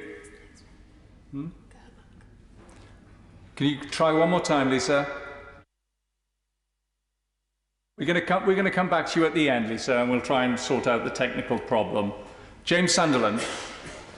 Mr. Deputy Speaker, could the Secretary of State please outline what is being done to enhance procurement resilience within the NHS, and also what is being done to ensure that British companies get orders of PPE, not just China? Yes, Mr. Deputy Speaker, I'm absolutely determined to see this happen. Many British companies have stepped up to the plate to deliver PPE, and a very significant proportion of our PPE will be manufactured in the UK by the end of the year. It's a very important part of our global resilience. Catherine West. Thank you, Mr. Deputy Speaker. The much-loved author of Don't Put the Mustard in the Custard, Mr. Michael Rosen, has broadcast very eloquently on the BBC his experience of excellent healthcare in the local Whittington Hospital. However, what he has also expressed very eloquently on Twitter is the sequelae or after effects of COVID. What urgent steps is the Minister taking to address in the community tailor-made experience, proper healthcare for those who are still suffering months after they've had COVID? Mr. Deputy Speaker, the Honourable Lady raises an incredibly important question for the small but significant proportion of people who have long-term detrimental effects from coronavirus. I think that I'm glad that Michael Rosen got such excellent care at the Whittington, and I can assure him and her that we are putting in place, firstly, the NHS treatment available to people with long-term impacts, and secondly, putting in place the research to make sure we understand as much as possible about this, because it is still little understood. We're going to give one more try. Video link, Dr. Lisa Cameron. Thank you, Mr. Deputy Speaker. As chair of the Disability All-Party Parliamentary Group, I've been hearing concerns from those who may be exempt from wearing face masks, but are fearful of being confronted because not all disabilities are visible. So would the Secretary of State join with me in congratulating East Kilbride's Hannah Kelsall for developing free Chase the Rainbow carry cards explaining this exemption? Ultimately, no one should ever be challenging vulnerable people outside. It takes a lot of courage for many to leave their homes. But these innovative cards are providing reassurance for many across my constituency and beyond. Mr. Deputy Speaker, it is very important that as a society we look out for the most vulnerable, especially through this epidemic. And the initiative that the Honourable Lady describes is just one way in which all of us can support people who have particular circumstances. And it relates directly to the introduction of the mandatory use of face coverings in shops, because there are important exemptions, and it's important that people are able to express the reasons, express that they have an exemption, so that they can still shop because of their medical condition requiring them not to wear a mask. Marco Longhi. Thank you, Mr. Deputy Speaker. Will my right honourable friend please provide the House with an update on the NHS's Open campaign to make sure that members of the public in Dudley, in Gornal, in Upper Gornal and Woodsetton, and indeed in Sedgley, and beyond, of course, that if they need to seek medical help, they can do so? Yes, Mr. Deputy Speaker. I want to reassure people in Dudley and beyond that the NHS is open. If people need NHS treatment, then they should go to the NHS. In the first instance, go to their GP by phone or by telemedicine, or call 111 or go to NHS 111 online. And if people are asked to go to hospital or into a surgery, then they absolutely should, and it is safe for them to do so. Mary Kelly-Foy. Thank you, Mr Deputy Speaker. The only way directors of public health can properly tackle COVID-19 is through an integrated approach to testing, tracing and outbreak management. Currently, the system of the government is treating each of those separately, with little regard to how they are interconnected. Does the Secretary of State accept the limitations of this system, and will he reallocate resources so that regions can develop integrated approaches for coronavirus test, trace and management? Mr Deputy Speaker, all of those things are absolutely vital to be brought together, both at a national and at a local level. They are, and I think that the actions that have been taken under the NHS Test and Trace programme, whether that's national actions or local actions and the interaction of the two, the work that's gone on so far is testament to the fact that we are increasingly integrating the national and local work, and we're increasingly ensuring that the best high quality data available is shared. Scott Mann. Thank you, Mr Deputy Speaker. In the unlikely event that it get a local outbreak in or town or village in Cornwall in the summer, could the Secretary of State outline what a local lockdown might look like for local people and anyone holidaying in Cornwall over the summer? Yes, Mr Deputy Speaker. A local action can be anything from action in an individual business premise, an individual farm, as we saw in Herefordshire over the weekend, an individual GP surgery, up to a group of organisations, or indeed, if necessary, a whole city. And the approach that we take is that for an individual premise, that is largely a decision for the local Director of Public Health to take.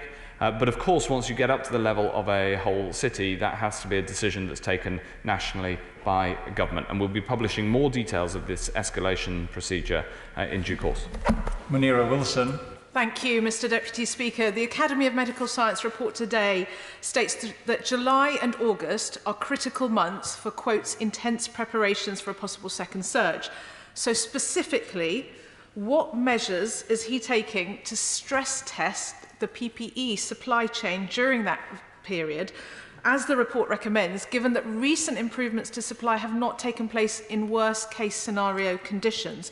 And furthermore, will he be responding to calls from Care England and the Relatives and Residents Association to provide PPE to adult social care free of charge as an important public health intervention ahead of a second wave? Thank you very much. Of course, we're doing that work to stress test the delivery of PPE and also to rebuild the stockpile. We had a huge stockpile at the start of this, but the distribution of that stockpile was extremely difficult for a couple of weeks, whilst we fully sorted it out and got the supplies flowing back in from abroad and built up the domestic supplies.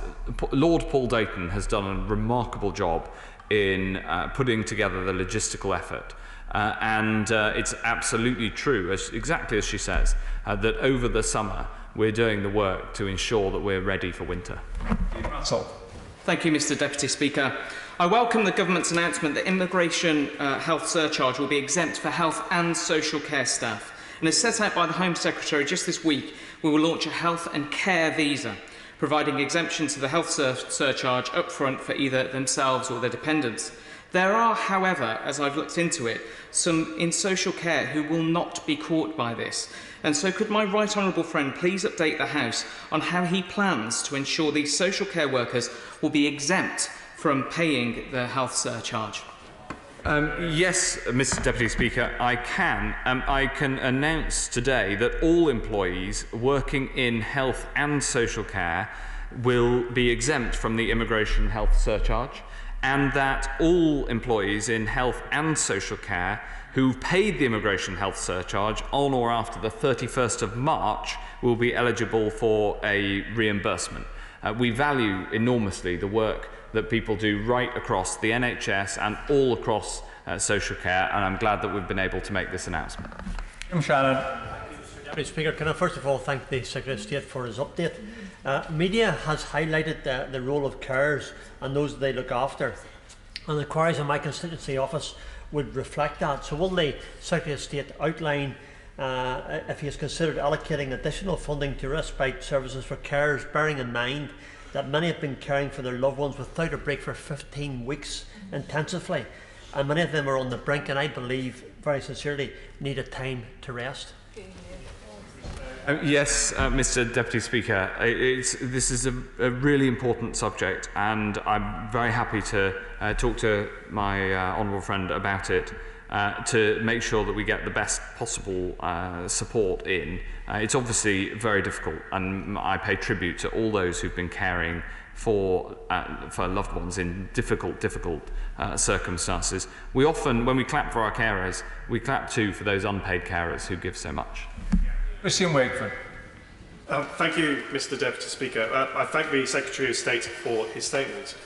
Will my right honourable friend join me in reiterating that while cloth face coverings can help reduce the transmission in some circumstances, face masks worn as part of PPE for healthcare and other workers should be reserved for those who need it?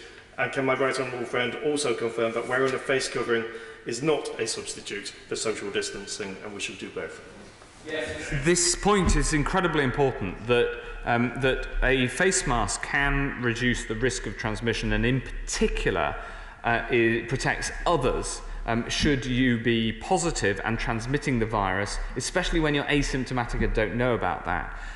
But it can only be effective as part of a broad measure of social distancing measures, and is not a substitute for social distancing and for washing your hands. And it's easy to forget that washing your hands is one of the most effective protections against the transmission of this disease, and indeed keeping surfaces clean. Thank you very much, Mr. Deputy Speaker. Nightingales sat empty whilst his government's guidance allowed people to die needlessly in care homes. With 120,000 extra deaths predicted this winter, when will he be making changes to this guidance? Mr. Deputy Speaker, the Nightingales project was one of the most successful projects in the history of the NHS. Building the Nightingales in 9 days is something that many people thought in this country would be impossible. But the Nightingales were designed very specifically for intubated patients who were not conscious, and they were not built to be effective and usable for people who are, and there's some very practical reasons for that. So I understand the honourable lady's call to use Nightingales for other reasons, but they were built with a specific intention in mind. They met that intention, and they were a great success. Thank you, Mr. Deputy Speaker. The pandemic has inevitably led to a backlog in other treatments, and that's obviously causing anxiety amongst my constituents. Can my right honourable friend give an assurance that the Northern Lincolnshire and Goole Hospital Trust and the 2 CCGs that serve my constituency will have the additional resources they need to meet the backlog? It's absolutely vital that we deal with this backlog of cases that is building up because of the absolutely necessary requirement in the peak of the crisis to pause a lot of that activity. And I can absolutely assure him that we'll continue to support and protect the NHS, including with increased resources. It brings me back, Mr. Deputy Speaker, to something that the honourable gentleman opposite said at the start that I should have responded to, which is that he seemed to complain about the £1.5 billion of capital funding that we've put into the NHS recently. But of course it's very important also that we take forward the measures to ensure that there's capacity there too. Chris Elmore. Thank you, Mr. Deputy Speaker. Of course, the whole House hopes that in the coming months a vaccine will be developed that can be possibly rolled out early in the new year. But in the meantime, I know this issue is close to the Secretary of State's heart. 58 million people, up 7.7 million since the outbreak across the UK and the US, have joined anti-vax Facebook pages. Tech companies, mainly Facebook, have made more than $1 billion supporting and advertising anti-vax sites, including selling fake cures and discouraging the public from gaining any medical support when showing signs of COVID. As we move towards finding a vaccine, can I press the Secretary of State now to look at putting in more investment into ensuring that we tackle these anti-vax sites? Because as it's been described by many, it simply is an ideological dirt bomb waiting to go off. He's absolutely right, and he and I are passionately of one voice in this, as I think is the whole House. That the government will only recommend a vaccine when it is known to be safe and effective. And we then need to administer that vaccine, and people can have confidence in having it. And people who propagate untrue myths about vaccines are putting lives at risk. This is true with the measles jab, it's true with other jabs too, but it is true in this case. The social media companies have an important responsibility. They have taken some action already, and I pay tribute to them for that. In fact, I have a meeting later this week with a Mr. Nick Clegg, who is in a position of responsibility with Facebook. But it's not only Facebook and Instagram who have taken action, but we'll be discussing what more action can be taken to make sure that people who are propagating lies about vaccines do not manage to spread those lies. Andrea Leadsom. Thank you, Mr. Deputy Speaker. Nobody has worked harder than my right honourable friend to try and save lives and protect people throughout this pandemic. But I know that he, like me, would like to see a safe and fast economic recovery. So can he clarify something, please, for my constituents? I have wedding events organisers and business meetings organisers who are genuinely asking, what's the difference between a restaurant that can safely social distance with perhaps 60 covers and a wedding that's only allowed 30 people who are also social distancing with all of the motivation to do so? Is there some health reason for that, or is that simply a straightforward matter of trying to reduce the return to economic activity? No, this is essentially a judgment about ensuring that people have the appropriate social distancing with, of course, the maximum return to economic and social life as is possible. There's a judgment as to where these sorts of restrictions are put. They're the sorts of restrictions nobody would ever want to put in place. But it is true that the problem here is that the virus thrives on social contact, and exactly the sort of social contact that people want to undertake when they're celebrating something like a wedding. And you can't negotiate with this virus. All we can do is try to have the right balance of measures to keep the spread of the virus down, whilst also allowing the restoration of economic and social life. And ultimately, the rules that we've put in place around this are judgments. They're the best judgments we can make with the information available. We constantly keep them under review, as I hope my right honourable friend has seen, for instance, with the reopening of nail bars and beauty salons this week, and we'll keep them under review as we keep the data on the spread of the virus under review. Alan Bryan. Thank you, Mr. Deputy Speaker. In your statement, the Secretary gave a statistic that says retail workers have got a far higher than average chance of being affected by COVID-19.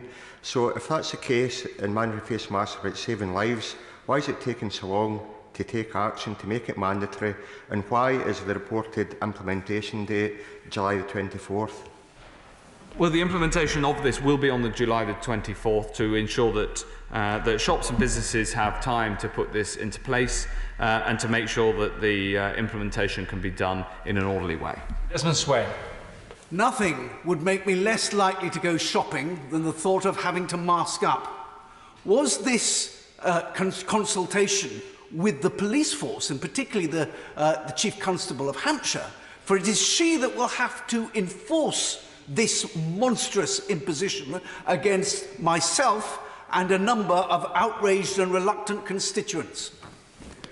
Mr. Deputy Speaker, the balance in the need to restrict the spread of the virus, whilst also allowing the ancient liberties of a gentleman to go shopping, is a difficult balance to strike. And we have made the judgment that the best way to strike it is to allow a gentleman to go shopping, but require him to wear a face mask. And of course, the enforcement is for the police, but the enforcement is, I think, will largely be undertaken by the British people themselves, who have been remarkable in their fortitude at sticking with these rules, even whilst they may be a frustrating imposition. Video link. Margaret Greenwood. Thank you, Mr. Deputy Speaker. Wirral Council has led the way in recognising the importance of the work that care workers do by making funding available for providers to pay them the real living wage for this financial year. However, the scheme is not mandatory and not all care homes currently pay it. The government has taken £7.7 billion out of adult social care budgets since 2010, and the care sector is facing real challenges. When will the government step up and fund social care properly to ensure that all care workers earn at least the real living wage?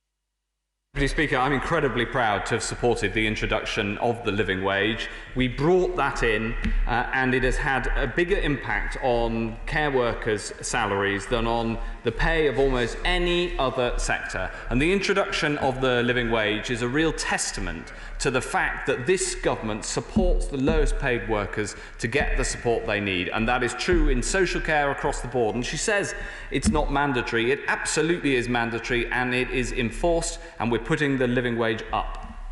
Ben Spencer. Thank you, Mr. Deputy Speaker, and I, like many colleagues across the House, pay tribute to my right honourable friend and his team for driving down infections across the country. One of the lessons we've learned through this pandemic is that while it's easy to impose restrictions, it's a lot more difficult to lift them. Could he therefore explain the criteria that will be used for lifting mandatory face masks while people go shopping?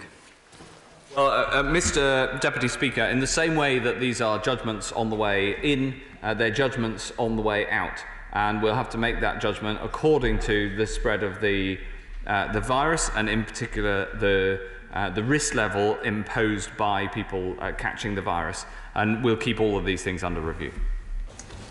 Video link. Rosie Cooper. Thank you, Mr. Deputy Speaker. The data currently has an inbuilt delay, and the ability to do test, track and trace effectively needs the shortest time between testing and local action for the greatest success. Simply, the more local control, the quicker things will happen.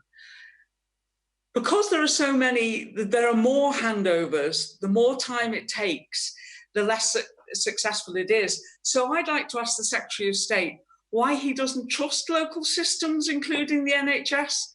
There are those who think that this is an attempt to discredit NHS labs. On the contrary, NHS labs have done an incredibly important job. We've expanded the NHS labs enormously, and we've brought in the drive-through centres. This is a massive team effort, and trust amongst the team is an incredibly important part of getting this right. And she's absolutely right about concatenating the time taken from the suspicion of somebody having COVID through to not just getting the test and getting the test result. All those times are coming down, but also then taking action based on the result, whether that's isolating the contacts of that individual or indeed taking wider action if it's part of a cluster or indicates that there might have been an outbreak. So I entirely agree with that part of the premise of her question. It's very, very important, a huge piece of the work of the NHS test and trace at the moment. And as per the second part of the question, all I'd say is we're doing everything we can to bring the system together with the support of all those involved. Michael Wood. Thank you, Mr. Deputy Speaker. Most COVID deaths in hospital are now understood to be due to sepsis as a complication. In light of the former CMO's concerns around increased antibiotic use during the pandemic, can my right honourable friend reassure me, firstly, that the data on COVID-19 are granular enough to identify the mode of death of patients in hospitals, and secondly, that the government will support the NHS, if challenged, when making prescribing decisions in these unimaginably difficult times?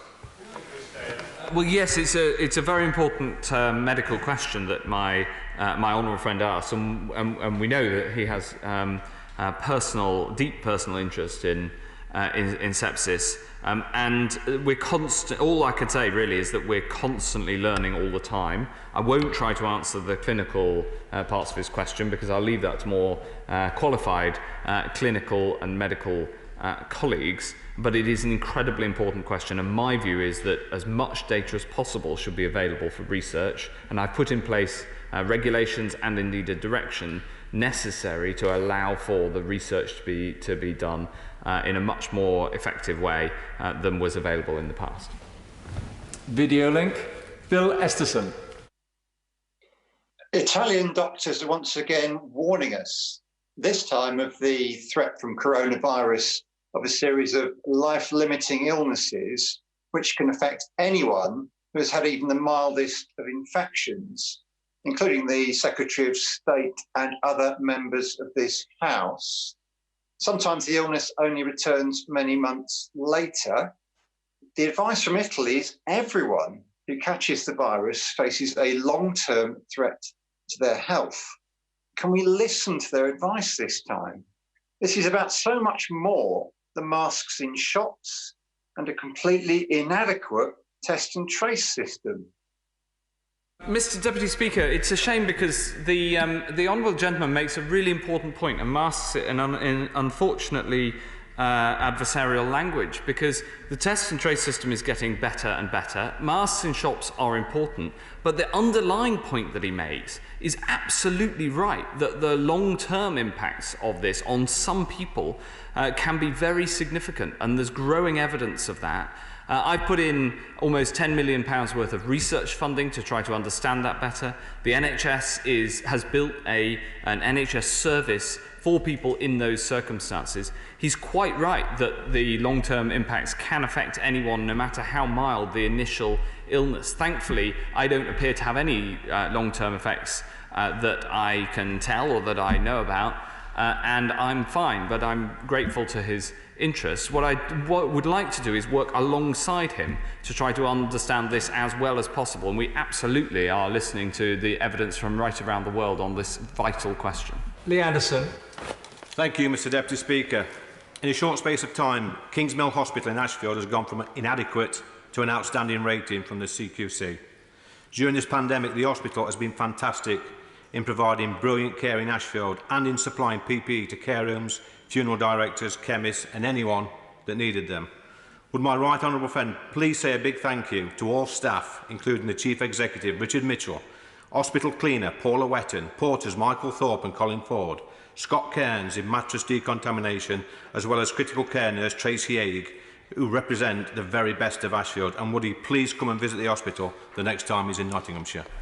Mr. Deputy Speaker, I'd love to come and visit Ashfield Hospital in person and be able to thank every single person who is there and who's worked so hard during this pandemic, from the Chief Executive, the porter, the nurses who we mentioned, and all those who played their part as part of the team. One of the things that's happened in Ashfield is that the hospital does not regard itself as separate from the rest of the community. It is deeply embedded in the community. It works across primary care, the community trust, and with the mental health trust as well. It is part of a system, and that is the future of the NHS, people working together rather than the silos of the past.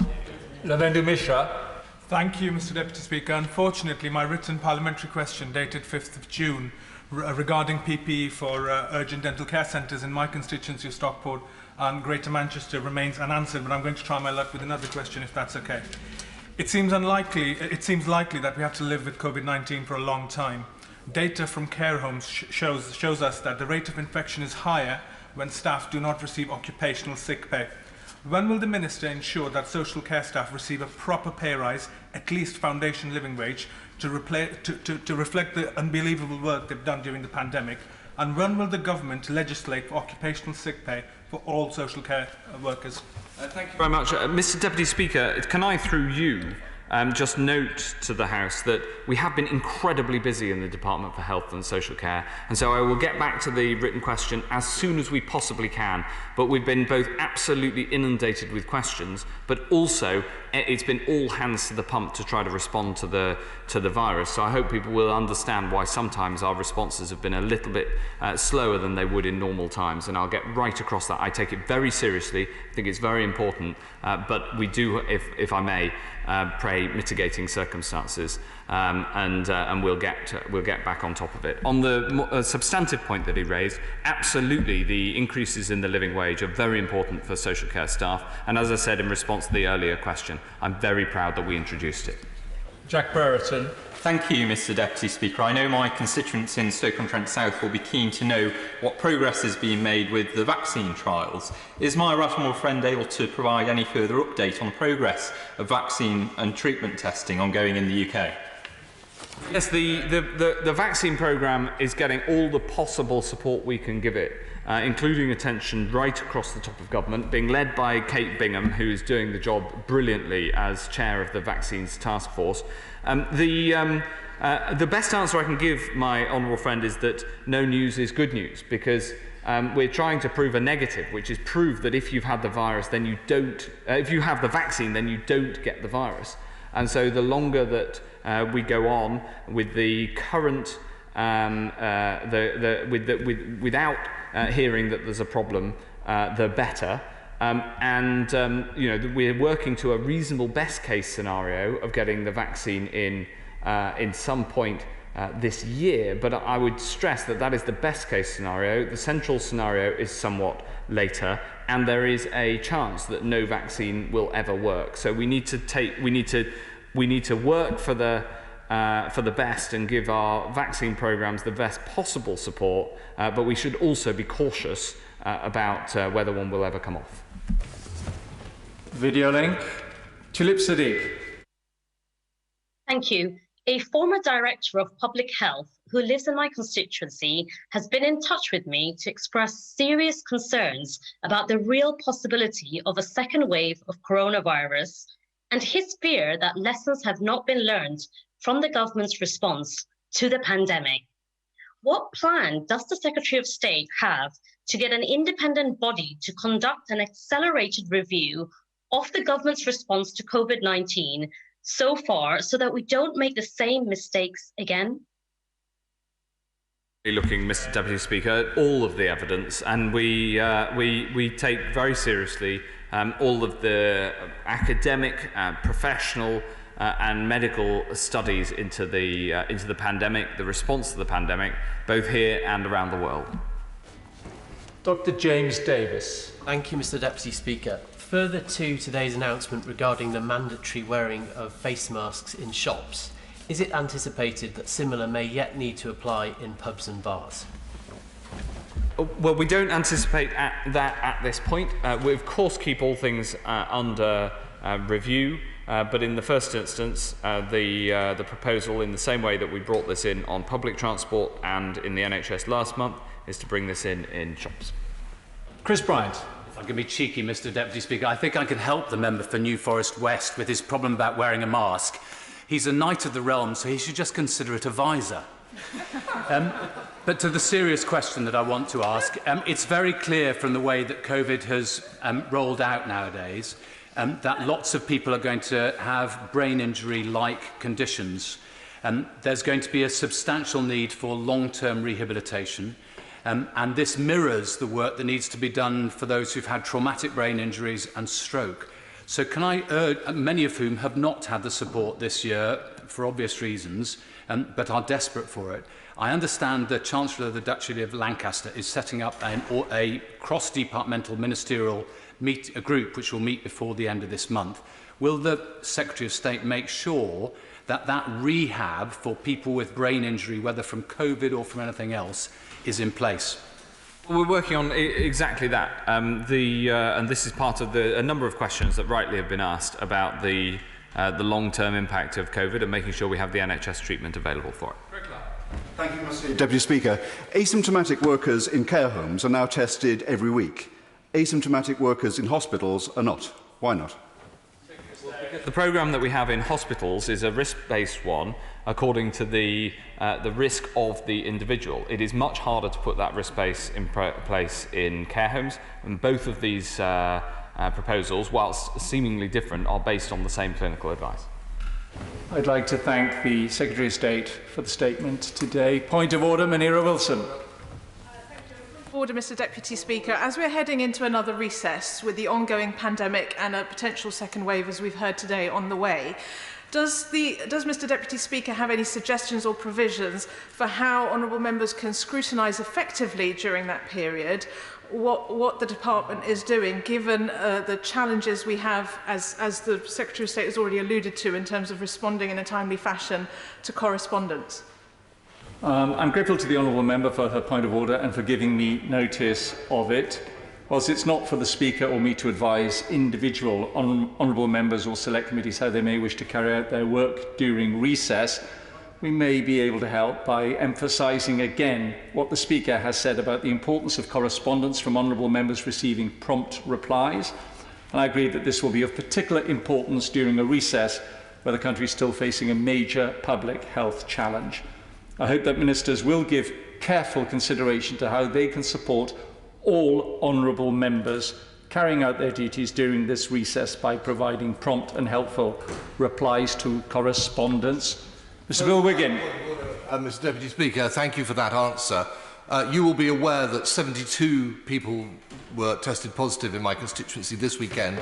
I did apply for an urgent question. I put my name down to be on the call list today.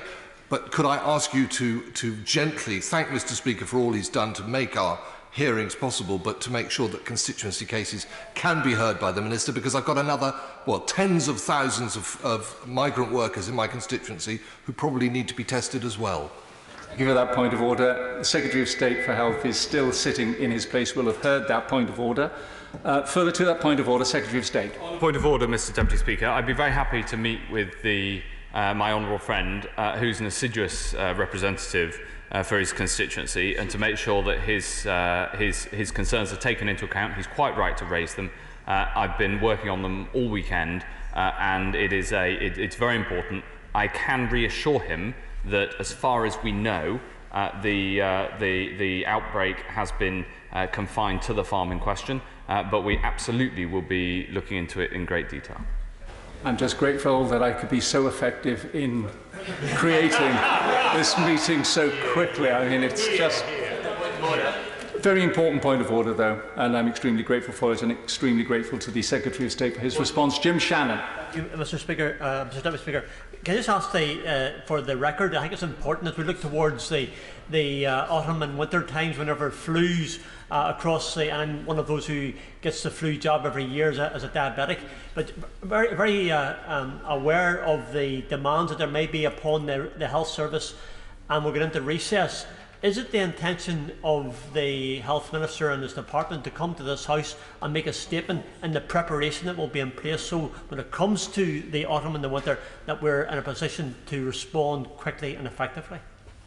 I thank the honourable member for his point of order, and clearly that will be a matter for the Minister, but we've still got a few days before we go into that recess. But there again, I re-emphasise the response I gave on behalf of the Speaker and the other occupants of this chair to Munira Wilson at the very beginning. Chris Wilson. Chris Bryant. Now you're being so effective, Mr Deputy Speaker. I just wonder, because I raised with you last week the issue about Westminster Hall and how important it would be for many of us to be able to raise constituency issues in Westminster Hall. I just wonder whether you've got anywhere yet.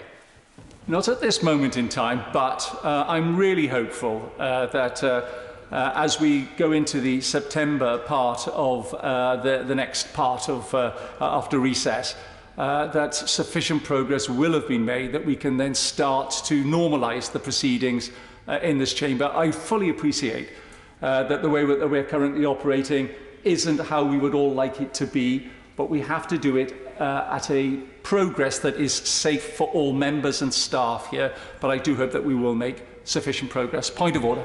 Point of order. Thank you, Mr Deputy Speaker. I just wondered if you could advise me in ministerial correspondence when the response repeatedly comes back from civil servants and not the minister themselves. This is a trend that I've noticed more often recently, and I find it uncourteous if I've written to a minister for the minister not to respond, and I'm worried about going into a recess and more civil servant responses that don't provide the political context that's often needed. Could you advise on how I could encourage ministers to respond directly? Well, I've been a Member of Parliament for 28 years, and the vast majority of replies I've had have always been from Secretaries of State or Ministers as to who is the relevant minister in responding. And I know that the Treasury bench will have heard the point of order that he's made, and I hope that that will be fed back into the system. The House is suspended for 3 minutes.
Order.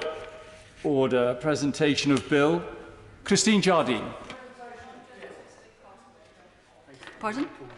Reading what day? Friday, November 13, please. Friday, November the 13th. Presentation of Bill. Sir David Amos. Domestic Properties Minimum Energy Performance Bill. Second reading what day? Friday, the 11th of September, sir. Friday, the 11th of September. We now move on to the 10-minute rule motion. Liz Twist. Thank you, Mr. Speaker. Mr. Speaker, I'm pleased to be able to present this bill today, the Disabled Facilities Grant Review Bill, and to be able to speak on the subject of the Disabled Facilities Grant. This bill, Mr Speaker, has its origins in discussions in the All-Party Parliamentary Group for Muscular Dystrophy, which looks at the difficulties faced by many people within the region of 60 progressive muscle wasting and muscle weakening conditions. I heard from Muscular Dystrophy campaign that for many people, the costs of adapting a home to meet their needs, including the needs of adults and children and young people, are increasing year on year and can easily exceed the current cap on the Disabled Facilities Grant of £30,000 per year in England, a figure set in 2008. In Wales, the figure is £36,000, while in Northern Ireland, the cap is £25,000. And in Scotland, there is a scheme of assistance similar to the Disabled Facilities Grant. This is not just a question of costs, though. Having the correct adaptations to homes means that people with disabilities, and also many older people living at home, have independence to be able to do the things that we all take for granted in their own home and outside their home. The forward to the 2018 report into accessible homes by the Equalities and Human Rights Commission set out the position very clearly. They said, decent housing is a basic human right that helps people to have independent, fulfilled lives. Everyone should be able to live in an area of their choosing, cook and wash for themselves, avoid falls, make the choice not to live in residential care, go out to see friends and have them over. In essence, they should be able to lead a dignified life as part of a community. This is our vision for all disabled people in Britain who are currently being denied their right to live independently, something many of us take for granted. We know that disabled people are frustrated by the housing system, and with good reason. The numbers speak for themselves.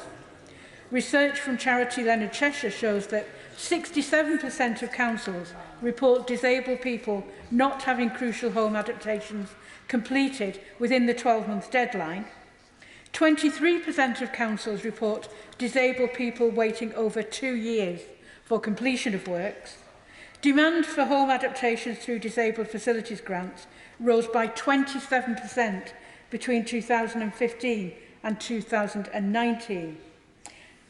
Last week, Mr Deputy Speaker, the latest English Housing Survey 2018 was published. It reveals that only 9% of homes in England have the 4 key accessibility features to deem them visitable, and even that is an increase from 5% in 2005. And 57% of wheelchair users are living in adapted homes. These figures underline the importance of accessing the Disabled Facilities Grant, given that so many homes are currently inaccessible. Housing Association Habinteg estimates that over 400,000 wheelchair users are living in homes which are neither adapted or accessible. This is simply not good enough. We need an urgent review of the Disabled Facilities Grant in order to make homes truly accessible and to improve people's quality of life. When we think about those words I quoted from the EHRC, we can see how essential it is to improve access and to improve the level of disabled funding grants to meet the needs of individuals. While many disabled facility grants are comparatively modest in size and don't require massive structural change, it's absolutely vital that the cap should not prevent those who need more major changes to access them. Commenting on the English Housing Survey last week, Habinteg Chief Executive Sharon Carter said, whilst it's encouraging to see the proportion of homes with basic accessibility features increasing from 9% to 5%, as it was in 2005, it's clear that the total proportion of homes which are accessible is still woefully inadequate. The current situation is simply not good enough. We need an urgent review of the Disabled Facilities Grant in order to make homes truly accessible and to improve people's quality of life. And of course, we need to be building more homes which are accessible as well, and finding ways to make sure that this actually happens. Last week, I met with Housing Minister Christopher Pincher, together with Kerry Thompson, who is a Habinteg resident living in an accessible home in Milton Keynes. We met to discuss the proposed and long-delayed government consultation on accessible housing and to highlight the issue of the lack of accessible housing. I was happy that the Minister agreed to meet with us, but it's obvious that much more needs to be done. Kerry, who is a wheelchair user herself, only last week spoke of her experience of living in an accessible home. Living in an accessible home myself, she said, I know firsthand how vital they are for a disabled person like me. Accessible and adapted homes help alleviate pressures on health and social care services and budgets. They enable greater independence at home and speed up hospital discharges. This is crucial at a time when our NHS and social care provision is already under enormous strain. And in this moment, when we're all spending more time at home than ever before, having a home that's fit for purpose is very important indeed. The Department of Health and Social Care recently announced that £505 million will be made available for the DFG in 2020-21. This is the same level of funding as the previous year. This isn't good enough to meet the challenges of adapting our existing housing stock. With an ageing housing stock, higher numbers of people over 65, an increase in working age adults with long-term disabilities and more families with disabled children, the need for essential home adaptations continues to rise, and therefore so does the need for funding. It doesn't have to be this way, and it shouldn't be this way. So what can we do? Well, this bill calls for a review of how some aspects of the Disabled Facilities Grant operate. In particular, the government should look at reviewing the Disabled Facilities Grant cap every year, using inflation-based indices so that it can accurately and consistently set the cap. Furthermore, a Disabled Facility Grant Registry should be created to enable increased transparency of the number of Disabled Facilities Grant applications and the amount requested. As I started out by saying, the Disabled Facilities Grant cap was last raised in 2008, but the cost of adapting homes has gone up and constrains the adaptations which can be made. We must ensure, Mr Deputy Speaker, that the grant covers proper professional building support that will stand the test of time, and we must recognise that we need to develop and fund the best solutions for individuals. On top of this, the government must review and address the barriers to installing adaptations in the private rented sector. More and more people rent privately, and experience shows that private landlords are often unwilling to allow changes to their properties, even if it's for accessibility purposes. But there's another aspect to this too which we need to look at. As smart technology develops and provides real benefits for people with disabilities, we must look at how we can use the Disabled Facilities Grant to enable housing stock to take advantage of these developments. Smart homes enable older and disabled people to easily operate things around their homes, to stay connected socially and to feel safe and supported, and they enable independence. And recent research shows that cost and poor digital cabling are major barriers for people to access smart home technology. So Disabled Facilities Grant should also, where it's assessed as being helpful, cover the costs of the installation of cabling and other home modifications in order to improve digital connectivity. And of course, we need to move to a position where more of the new homes we build are fully accessible. An insight report by Habinteg last year revealed just 1% of homes to be built outside London by 2030 are set to be wheelchair accessible properties. Less than half of all planning authorities have set requirements for new homes to meet higher accessibility standards. We can't continue to kick the can down the road on this issue. That's why we need that consultation on accessible housing that I mentioned. Until we have a real commitment to building that housing, we will continue to rely on the Disabled Facilities Grant to adapt our current inaccessible homes. And we need to adapt the scheme and make it better fit the needs of people, like those with muscular dystrophy, who need those essential adaptations to make their homes fit their needs and provide the independence which they are entitled to expect. Thank you. I've had no notification that anybody wishes to oppose this bill, so I propose that I put the question that the honourable member have leave to bring in the bill. The question is that the honourable member have leave to bring in the bill. As many as of that opinion say aye. Aye. Contrary, no. I think the ayes have it. The ayes have it.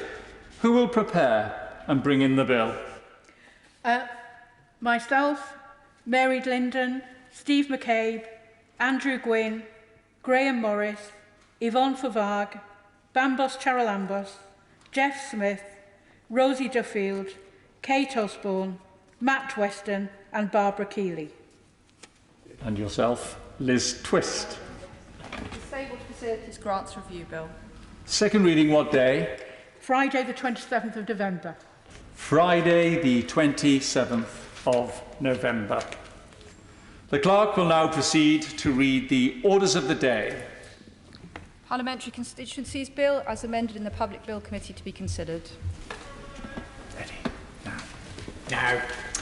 We will start with new clause 1, with which it will be convenient to consider all the other selected new clauses and the amendments as listed on the selection paper. I call Cat Smith to move new clause 1.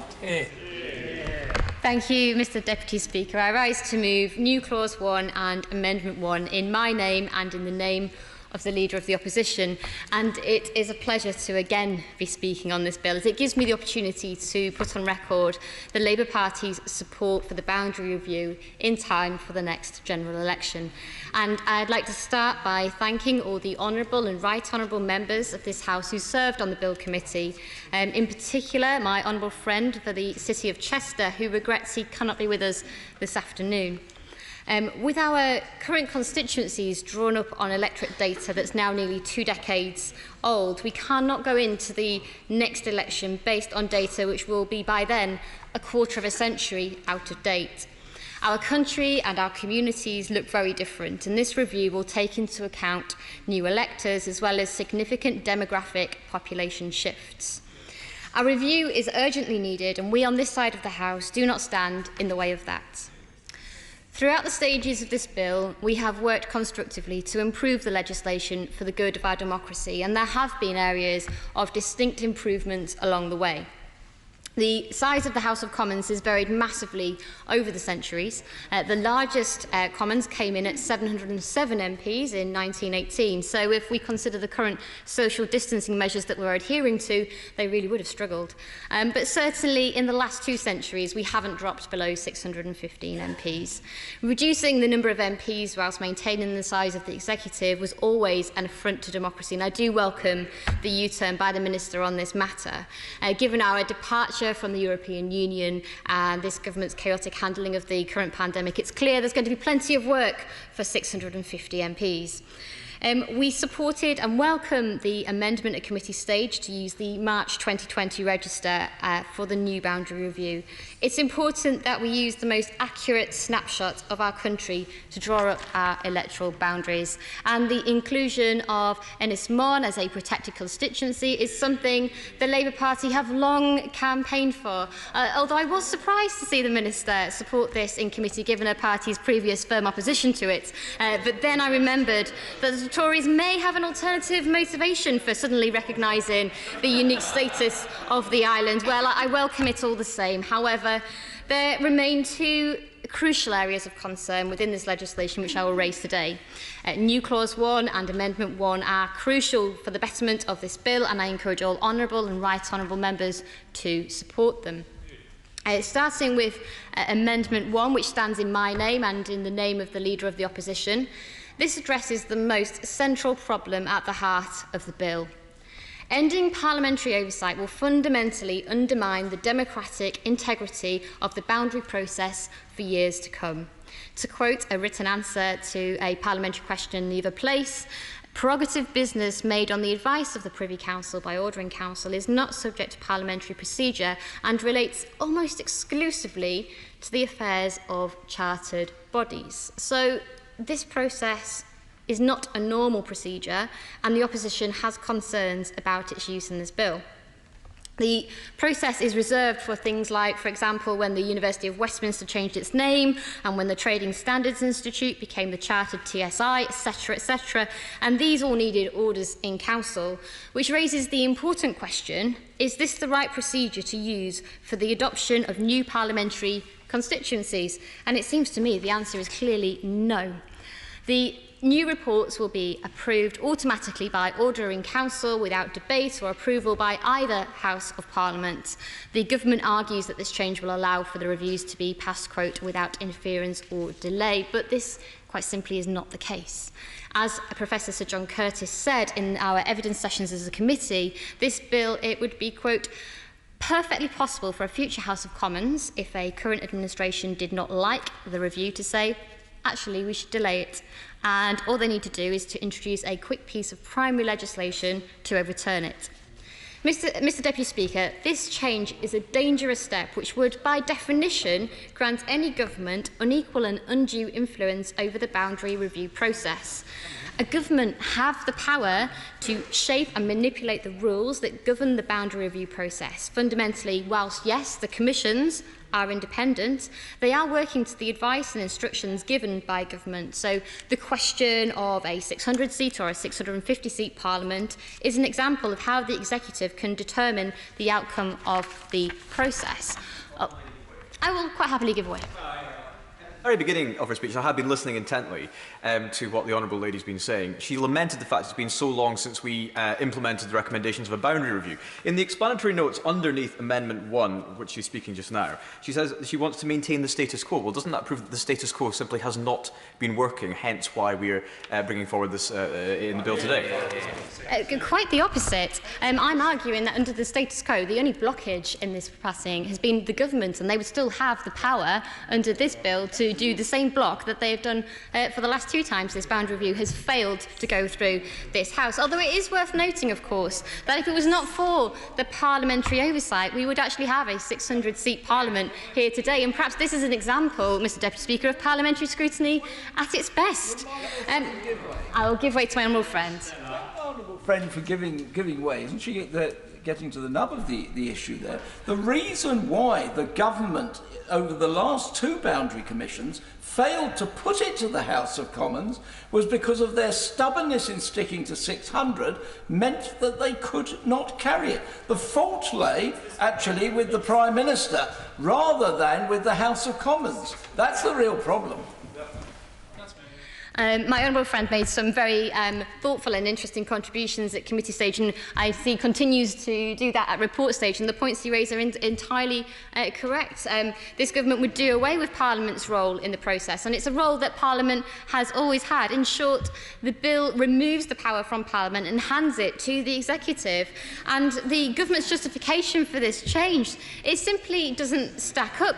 The Minister says that her government are removing Parliament to prevent delay and interference from MPs, but delay and interference, according to Professor Sir John Curtis, and who are we to challenge him, of course, will still be perfectly possible by the executive. I will give way. I apologise for interrupting the Shadow Minister's train of thought, but she keeps repeating this fact that isn't a fact at all, that the bill takes away power. The bill actually takes away power from the executive. It doesn't give the executive more power because it removes the reserve powers of government to amend the boundaries. I think she needs to set the record straight on this, otherwise she risks misinterpreting the bill for a wider audience. I don't remember from intervention, but I'm afraid I quite simply disagree. This bill takes power away from the whole of Parliament and hands it to the executive. After all, they're the ones that can table primary legislation and or not bring forward the reports for a vote. The power has been in their hands, and that is why we're in the mess that we're in today, with boundaries which are 20 years out of date and looking to be a quarter of a century out of date at the next election if we do not make progress with this bill. And in a speech at the second reading, the Minister stated that the removal of parliamentary oversight and approval would quicken the process, thereby avoiding wasting public time and money. Well, if the Minister was so concerned about wasting public time and money, why did she allow the Commissioners to carry on with their sixth periodic review and then not bring it forward to Parliament for a vote? Mr Deputy Speaker, moving on to new clause 1, which stands in my name and the name of the Leader of the Opposition. This is a pragmatic and constructive amendment, and I do very much hope that members will consider supporting it. This amendment seeks to alleviate the inevitable breakup of communities resulting from the too narrow 5% quota. Whilst the commissioners should always aim to hit electoral quota, there will, in some particularly challenging cases, and this amendment would allow them to have a greater flexibility of 7.5%. Now, this 5% variance from electoral quota was first introduced at the 6th periodic review, and it was introduced alongside reducing the number of constituencies to 600. And that's important because at 600 constituencies, a 5% variance is approximately 4,000 electors either side of quota. But at 650 constituencies, which is what we have before us today, a 5% variance narrows and is approximately just 3,500 electors either side of quota, making it even more difficult to keep wards whole and communities together. The 5% variance needs to be adjusted in line with the number of constituencies. When we consider that the average urban ward in England is around 8,000 electors, you can appreciate the significance of the figure of needing at least 4,000 electors either side of quota to prevent the breaking up of wards and communities. And I will give way. Thank you very much, Deputy Speaker. I'm grateful to my honourable friend for giving way. And of course, the further point of the need for this 7.5% is it would particularly help seats in Wales, where the geography of seats, including my own, cover 3-4 valley communities. So this extra flex would allow for communities to actually stay together, where the physical geography means you cannot travel from one valley to the other without going up and down the other.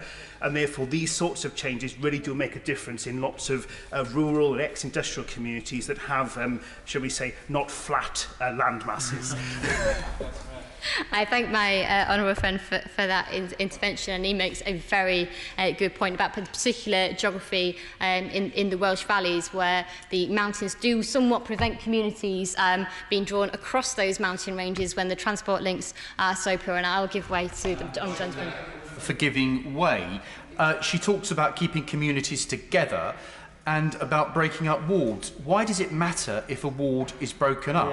Surely communities are created through small building blocks. So by discarding this almost obsession the Boundary Commission have had with entire wards, huge changes could be avoided, communities could stay together. Will she not support the idea that smaller building blocks are the way to create better constituencies that are community-based rather than artificial constituencies based on entire wards? I'd argue that the wards, which are obviously drawn by the local government boundary commission, do actually reflect communities to a great extent. And if we are going to go down the path of splitting wards, we end up with the ridiculous situation like we did at the last review, where constituencies like Port Talbot, where you had a shopping centre in one constituency and the high street of Port Talbot in another constituency.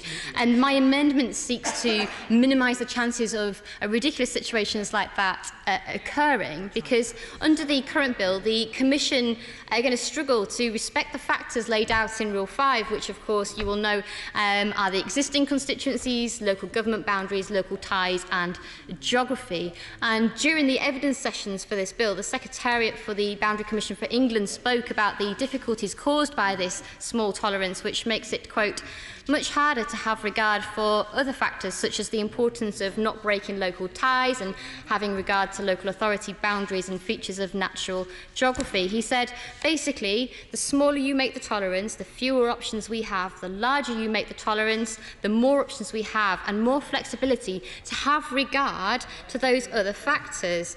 So whilst the government keeps saying the boundary commissions will listen to the views of communities in the drawing of those boundaries, some communities will literally be wasting their time putting forward those arguments if the restrictive quota will mathematically prevent the commissioners from respecting the views and community ties. I'll give way over that. For giving way. She raises the case of Port Talbot in the previous review, but does she not accept that this is actually one of the reasons why it should be easier for the boundary commissions to split wards, because the whole point of the Port Talbot proposals was that they had to come to those combinations because they're working with entire wards that half of the constituency was in.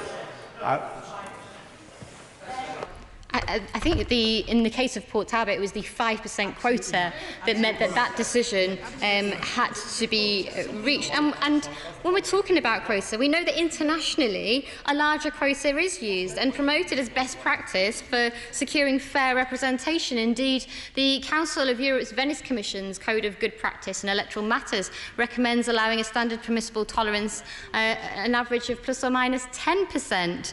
As the Minister knows, there is consensus amongst respected experts such as David Rosser and Professor Charles Patty, who agree that the 5% rule causes significant disruption to community boundaries. And I heard someone behind me. Thank you very much. We've heard from the other side a suggestion that we should use not wards but polling districts as the building blocks. But is there not a problem with deviating from wards? Wards are agreed by an independent commission, whereas polling districts are decided based on where the local church hall is and where the polling station is. Surely we need independent commissions that create the building blocks of wards that then create the building blocks of constituencies, and the only way to do that is with a 10% or 7.5% variance.